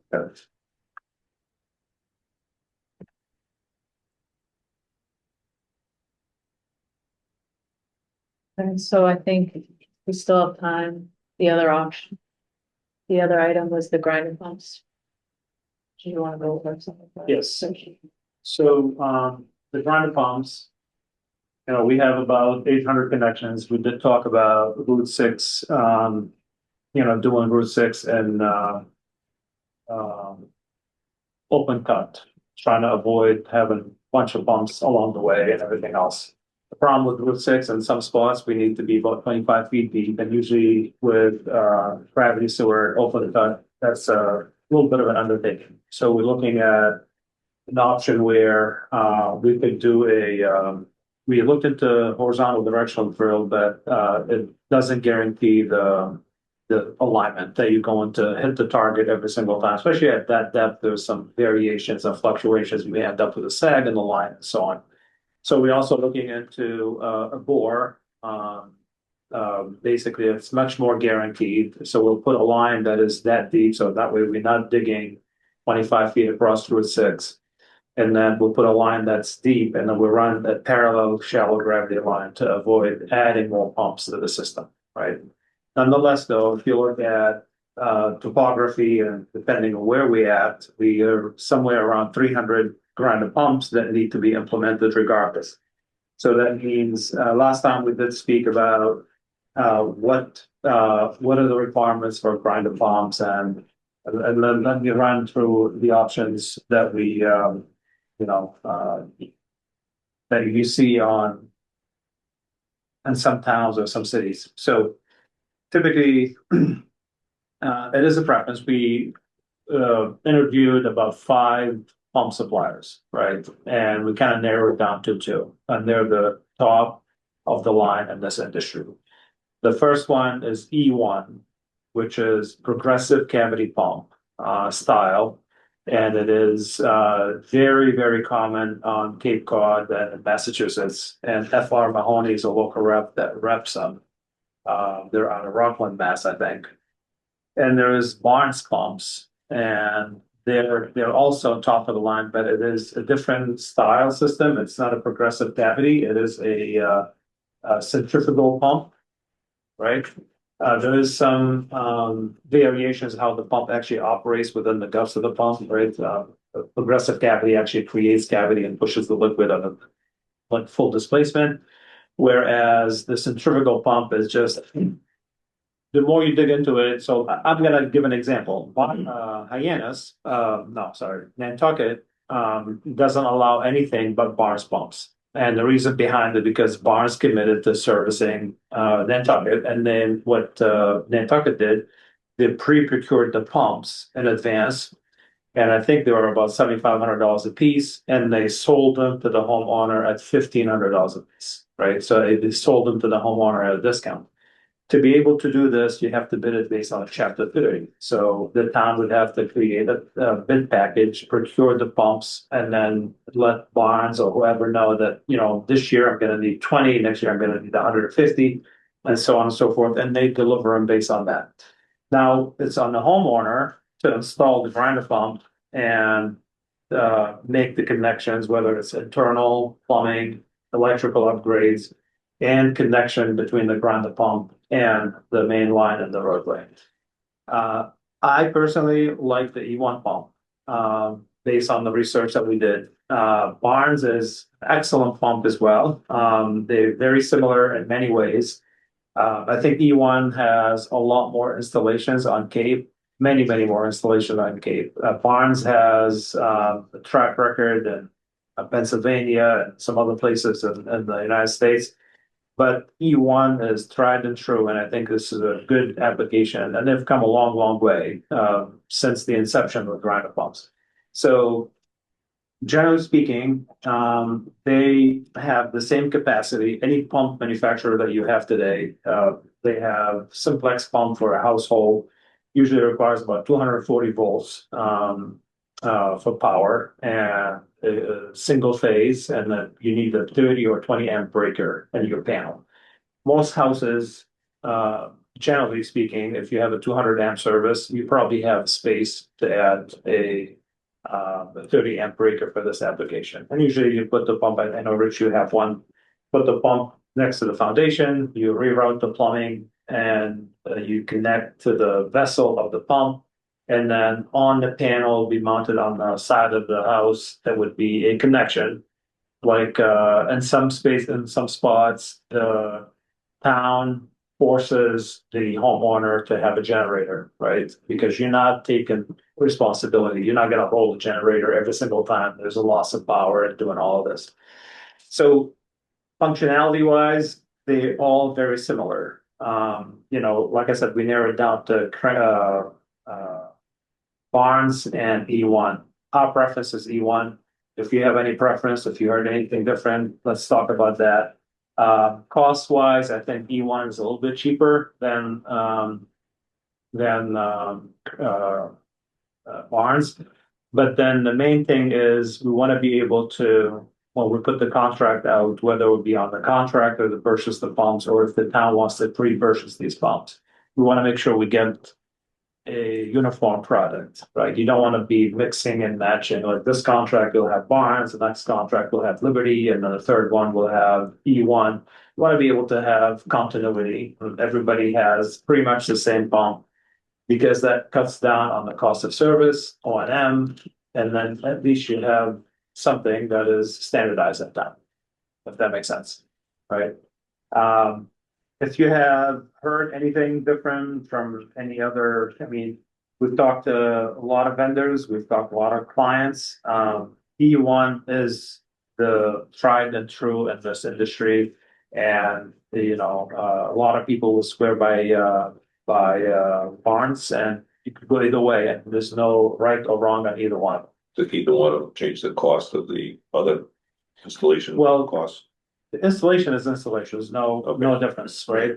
And they're all very similar. A simplex pump is literally something like this. You just drop it in, you excavate, drop it in, you run the power to the house, and then there's a small 1.5-inch low pressure that goes from here, dumps into either the gravity or to the header pipe. It goes the same voltage. So. Same voltage, same to this. Same electrical requirement. Yeah, 240 volts, yeah. But 20 amps or 30 amps. 30 amps, yes. And they come with you know, alarms and everything else, and you know, all of that is like what some communities, like I could talk about the Mashpee. So what Mashpee did, the town wanted to own them all, right? So what they did basically, like every few houses, they came in and they, on the back of the sidewalk, they set up a panel like that. This, let's just say this was the sidewalk. They set up a panel like that. They put the meters on there. It's like, I don't know, one, you don't have that luxury here in town. I don't think you have sidewalks, and, you know, so you want to keep them on public property to be able to service them, right? But it seems like a major undertaking. I haven't seen this happen aside from Mashpee, but I think ideally what you like to do is to be able to have it part of the contract. So have the contract purchase the pumps, install them, and will be on the homeowner to make the plumbing connection and the electrical connection, right? I think it's a lot easier and takes a lot of the guess. The only thing you would need to require is the right of entry, because you're installing a grinder pump on private property. So we're doing all the pump chambers, we're doing that. That's what you're proposing. Part of the contract. Okay. Correct. So- And you don't own it, you don't Right. operate it. Once it's done, it's on the homeowner to take on responsibility more. So that's probably about $3 million on the contract at least, or 300. Correct. But we, in the cost estimate, we had assumed the cost of the grinders and the installation part of it. Oh, you did in your estimate. In our estimate, right? It's like $5 million. I forget what we carried, but So it did was- Nantucket end up that paying $6,000 a pump? so the town is buying the pumps from Barnes. I don't know what they paid. This was the Schimmer project in They were 2018. $7,500. 7,500. 1,500. And they selling it, correct. They sell it to the homeowner for 1,500, and then they absorb it in $6,000. This I is think something I we can remember certainly, $5 million if you're working on a spreadsheet, but does that number sound right? how much is it? 5 million? Yeah, we saved 3 million to just purchase them up front and then put the install into each of the contracts values. So we, but there's a bit of a plumbing, so when you say the contractor would install, it's not in the ground, it's in your basement, right? No, outside in the ground. Oh, it is outside. Yes. It's all like Good. You can prepackaged. do it in the basement. No. No, not like an injector pump. If we got into that, then Does- each homeowner would have a different setup, and then it No, would it's turn into. Makes But sense. Does it have to be below frost?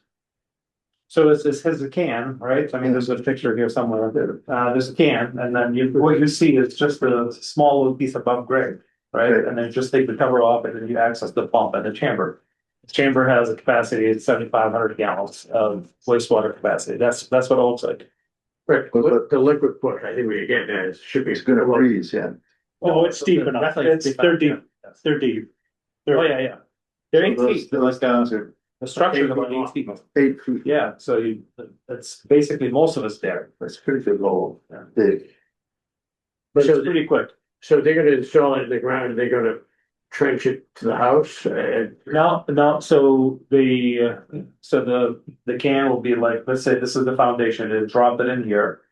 And they'll take a pipe, the exit pipe, I guess, they'll take that right to the sewer and the streets, and then the homeowner will come in from the house, connect to it. And then do the electrical connection. But not that many feet. No, usually they come out, the inlet pipe would be like slightly below the low grade from the foundation down. With a 4-inch line. I think they're 2-inch or 4-inch, yeah. I mean, the. Yeah, same line that comes 4 inch out of the house. Out of the yeah. house, yeah. Are they noisy? Are they noisy? The pumps, no, you don't really hear them. There. Well, I mean, I can't, it's the screen pipe, it's signal. Yeah, but a 220 motor is gonna be, right, They're pretty quiet. The motor is below, by the way, it's not. Yeah, it's all down. That's the motor, yeah. It's a submersible, like some sort of submersible pump here. It's under the water. We've all had well pumps in our house. Yeah, can't be that. yeah.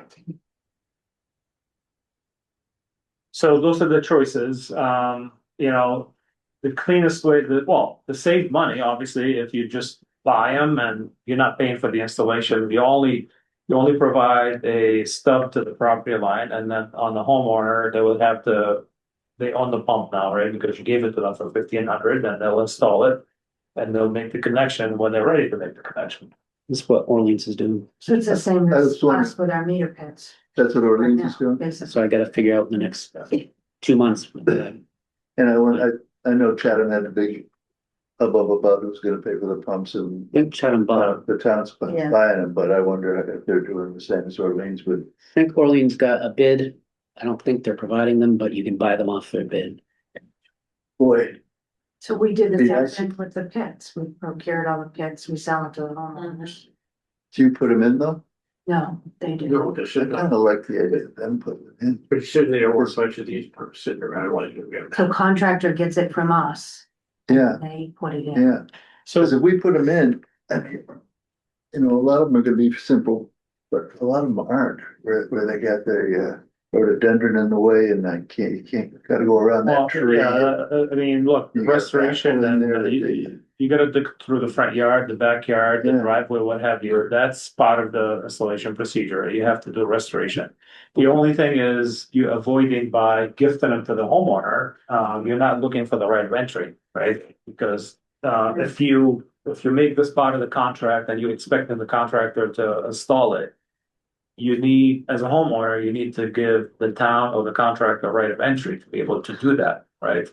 But if you give them the pump and then you're not installing it, you don't need to go through that step. But I thought you were suggesting I am, reinstall it. right, I am, I think it's cleaner that way, it's just, And it's but just- along with that, we need to go and knock on every door and just say, we need the right of entry to be able to do that for you, and some That- people may say no. That was a big lift for water. And digging up your yard. Well, when they sign off for their pump that we're gonna give them, we could have them sign off on the right entry, the same, that doesn't seem, it's not like we're chasing them around. So if you want the pump, sign this form. The town tells me I'm gonna pay for your pump, and I'm gonna say, where do I sign? Right, I know. But do they have to- 19 homeowners who said no. okay, yeah. And it took us like, I don't know, we still have, I think Hillary was down to the last 2 or 3 or 4. And Or in the mandatory. area. yeah, But the homeowner's gonna have to do an engineering plan though, right? We're gonna install it in accordance with the stamped engineering plan, right? Yeah, if they're doing that on their own, yes. Well, even if we install it, we're not doing the engineering, are we? If we're doing, well, it's really not a whole lot of engineering involved. I mean, I've been on multiple projects where it's a simple installation. It's basically the head where how much is the pump pumping, whether it's kind of, I mean, basically what we do is, let's just say we go with Barnes, there's a software, within Barnes or even E1, you can just basically design every single one of them. And if we decide to do it that way, it's on us, not on the homeowner. So Orleans is making you, Yeah, and I know it's not that hard, but because- it's taken me a whole year and a half and $3,500 and I still don't have the stamp plan. they're doing that because they don't want the contractor going in there and just setting their own grades. And Right. in this case, where they're laying it out, it's done. It's basically done for the homeowner. They just have to get the pipe from the foundation to the bed, grinder. No, I to the understand. grinder pump, and there's no engineering there. It's point A to point B. But we don't have to do engineering to tell them Yeah. Well, they're as part of it's the, part of their But then who's responsible for it afterwards? homeowner. Once it's turned And over, it's- it's the homeowner's responsibility. See, you have to publicly bid these, right? Yes, well, if you do a chapter 30, you could design around a specific vendor. And then you could just procure one pump, like meaning like one style pump. But if you're going with 5 contracts and we don't want to do chapter 30, we still have to figure out a way, how do we lay them out in the bid document so to guarantee that you're getting the same pump. not to change the subject, but Hillary, aren't all these things that Ziad's talking about part of sewer regulations that we have to adopt? Yeah. Where do we stand with that, just in general? We stand nowhere yet. Orleans has a good model, and someone from Ty and Bond reached out to want to come and talk with me about some sewer regulations. But we have some bare bones in our current regulations, but not these specifics. So we'll get that going. Are we gonna need for SRF adopted sewer regs? Yes, eventually. Yeah. Eventually. How long, do you have a anticipation of how long it would take the Board of Health to adopt something? Or- Well, they've been sitting with a regulatory revision now for a couple months, so it'll take them a couple months for sure. But don't we have some policy decisions that the select board has to make about money? Like, are we paying for something? Are we including something in the contract? We have to make those decisions first. But for example, just, requiring, like, the Board of Health has to determine as part of its sewer regs that if, once we put the pipes in the ground and give you a curb stop, that you need to connect, A. And, if you need a grinder pump, you need to have a alternative power source. That's a sewer reg, right? Yeah, I think we can look at Orleans and get some good language in. I don't, and then see what we want to change or waiver. I don't know if the Board of Health is going to be super comfortable weighing in on it just yet, but we can certainly present it with them and see what their thoughts are.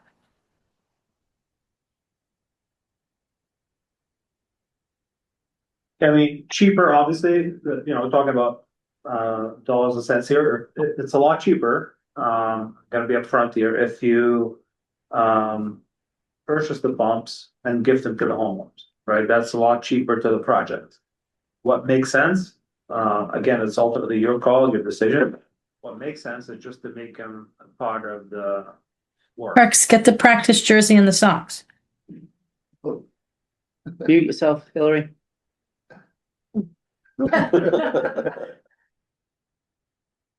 Yeah, so, because it's an incentive to the homeowner, right?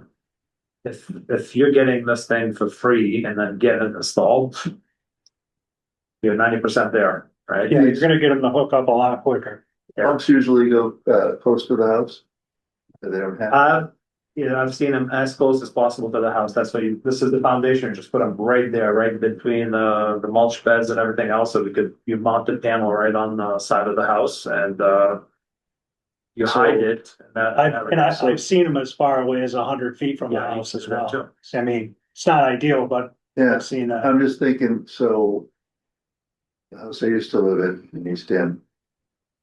It's about 300 feet to the street. There's a stone wall, a driveway in between, all kinds of landscaping.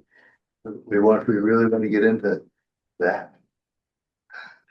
Well, We don't there's landscape. trenchless options too. We can run, We can because it's being pumped, we can run That's right, it, 'cause you're only we can mow talking about it, yeah. Inch and a half So they line. can do the same thing they did at Yeah, my houses. for the- They dug a couple of pits and they molded from one to the other and got Yeah. under the wall. So you're gonna run power to it, But- and but then you're it's gonna gonna- have to run the pipe to it too. But it's Right, gonna, the power as well. I guess my point was some houses are gonna cost a lot more Yes, to yes. get to the pump than others, and we're paying for it. Keep in mind, the farther away you have the house. The town is paying. I didn't get that. Town, well. We're not gonna what's take the- the whole the other transfer solution is- straight to the pump. He's That's saying the town would pay for the installation of the pit and pipe it to the I didn't get. main in the street. Those are the options. You can either buy it, install it, give it to the homeowner and install it, or buy it and install it, make it part of the contract, or cheaper to the contract, you just buy it and then give it to the homeowner at a discounted price and have them do it. So we could go either way. What's cheaper to the contract is you just buy it and give it to them at a discounted price. That's much cheaper. What's more expensive on the homeowner to be able to, take it, install it, and make it happen. But I just want to go back to one point. The farther you put it away from the house, keep in mind, from the house to the grinder pump, you're going by gravity, right? So if you have to have an adequate pitch of say if you're 100 feet away from the house, you're talking about 4-inch pipe, you have to have minimum slope, a 1/4 inch per foot. So you're By the down. time you get there, that thing's gonna be super deep. So you want. So you have to be closer to the house. I think it makes more sense. When you read, sometimes you may need to, if your septic system is in the back and then your grinder pump now is in the front, you have to route your septic, your plumbing inside the foundation, inside the basement to come to the front, right? Yeah. So there's a lot of things that kind of need to. And to Rich's point, I think once we make some of the policy decisions of how you want to approach it, then it gets immortalized in the regs, and then we just tell people clearly what they do or don't do. Yeah. And I think that, did people complain? Sure, but we had good success with water and sure. I mean, the positive side of that is that we're done at the curb stop. Yeah. So anything that happens now, sorry, you're gonna have to call somebody. It's your responsibility. With the grinder pump installations you had. That's just the pump though, but the connection from the house to the street, would that still be on the homeowner for the actual connection?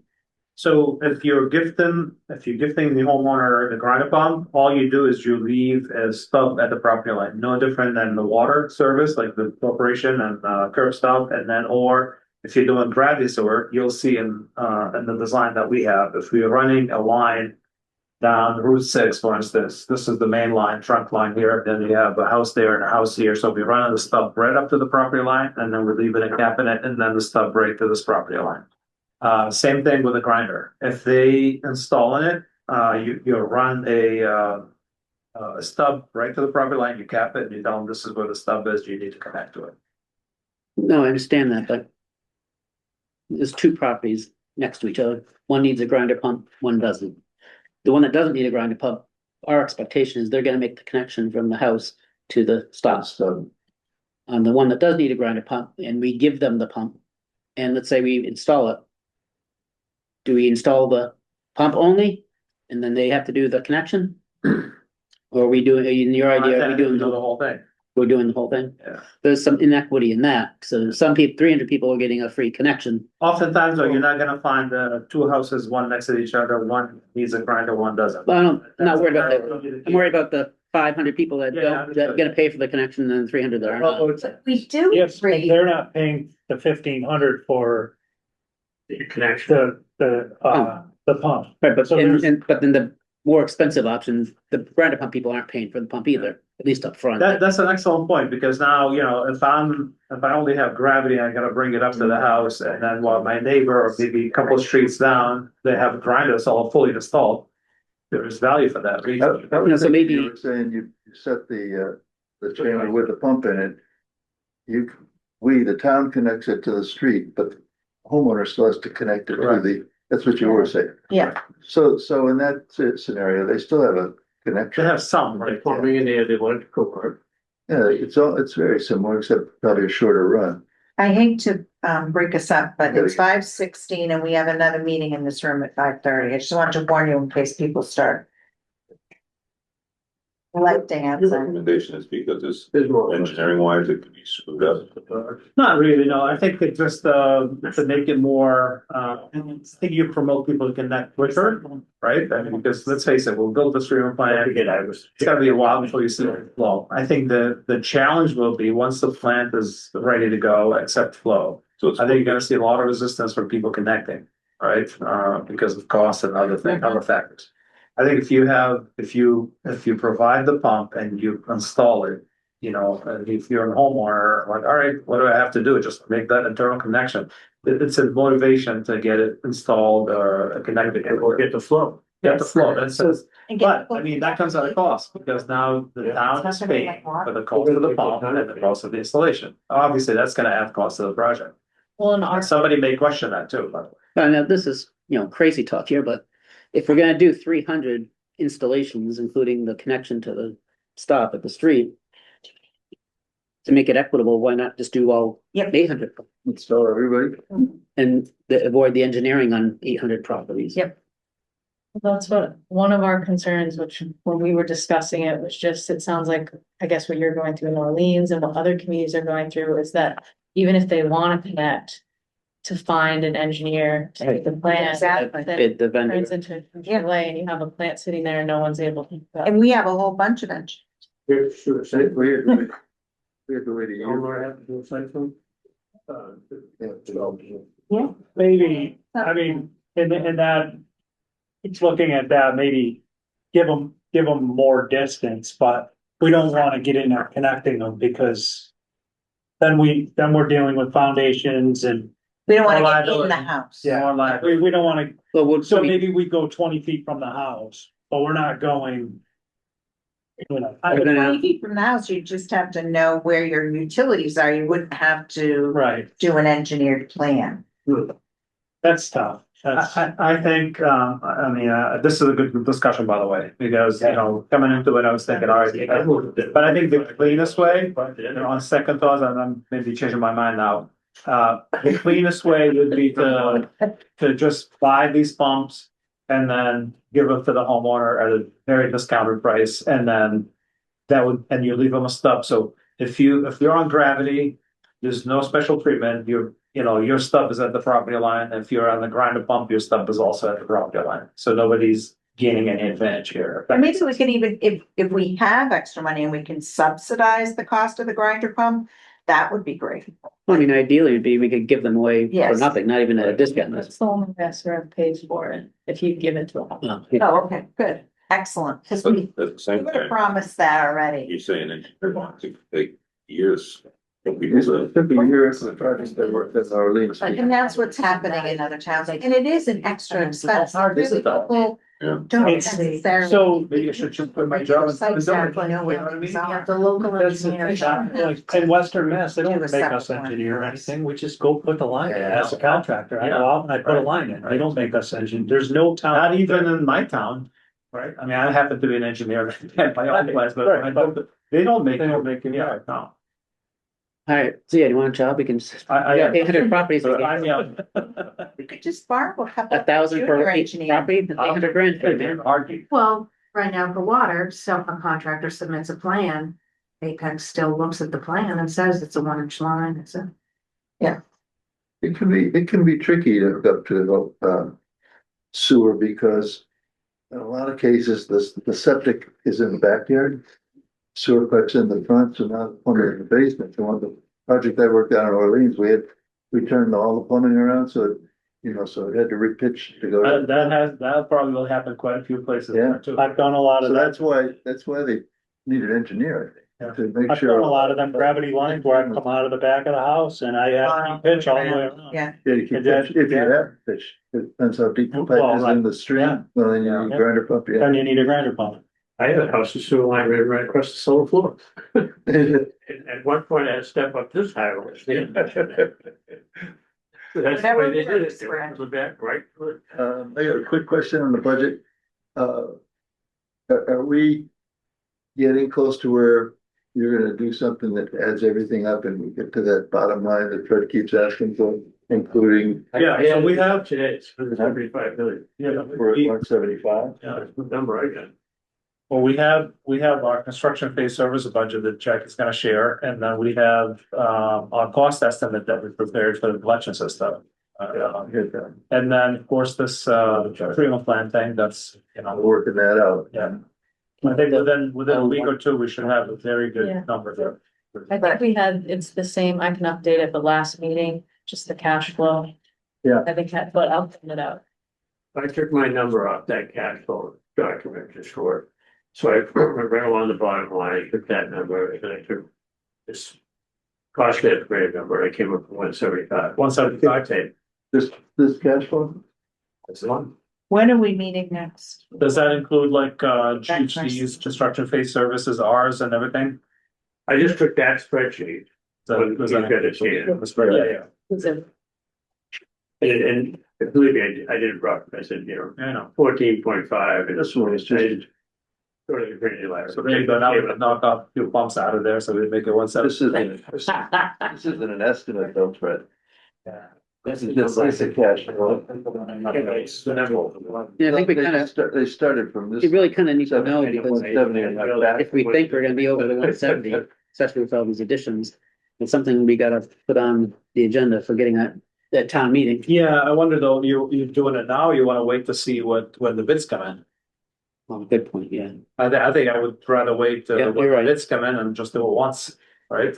But if we're required to sign all the bids all at once and we don't have the funding. then- Yeah, well, we'll find out when we talk to Shell Higgins on, And I did hopefully that Friday. critical value. Make it right now. Let's get, Can we get killed. back on our normal schedule? I thought you were changing it. There, I thought we were on the first Tuesday after. We changed But it. you see, this is what happens when we change it. We also have to change the time and we have So I to was change the, questioning why we were yeah, changing. the whole changing thing. I'm just suggesting that it might not be. So we're back necessary. to December 9th. Well, I don't know, it's up. It, You're gonna change it to the first. Well, only because it was suggested. the first Tuesday would be the second, that's next week. We don't wanna, What Tuesday, where we used to be, second Tuesday? be second Right, Tuesday. so Do we I just, have it on the 9th. we just keep it at that? Yeah, that's fine. I'm not sure why.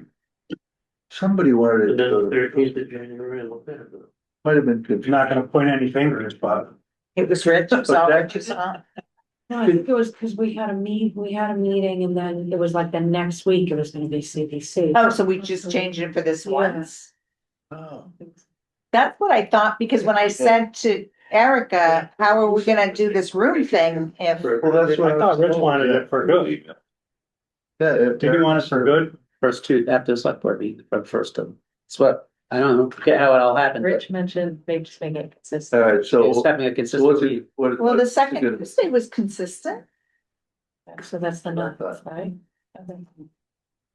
So we get bumped to the same, that's why we. No. Right, that's why we got bumped from the room. It was a major little debacle. Who knew? Well, We were so busy on this day. So it sounds like there was just some miscommunication, so we could probably go back to the second Tuesday. Everybody would be happy. Well, unless we wanna have a meeting in 2 weeks, we should go to the 9th. And then maybe we talk about it then. Well, do let us know how to call them. Okay. So the next meeting. Anticipation of calendar. Tonight? Sometimes it takes a while to work these things out. Like, look at how long it took us to get off, to get off and then back on the end. Oh,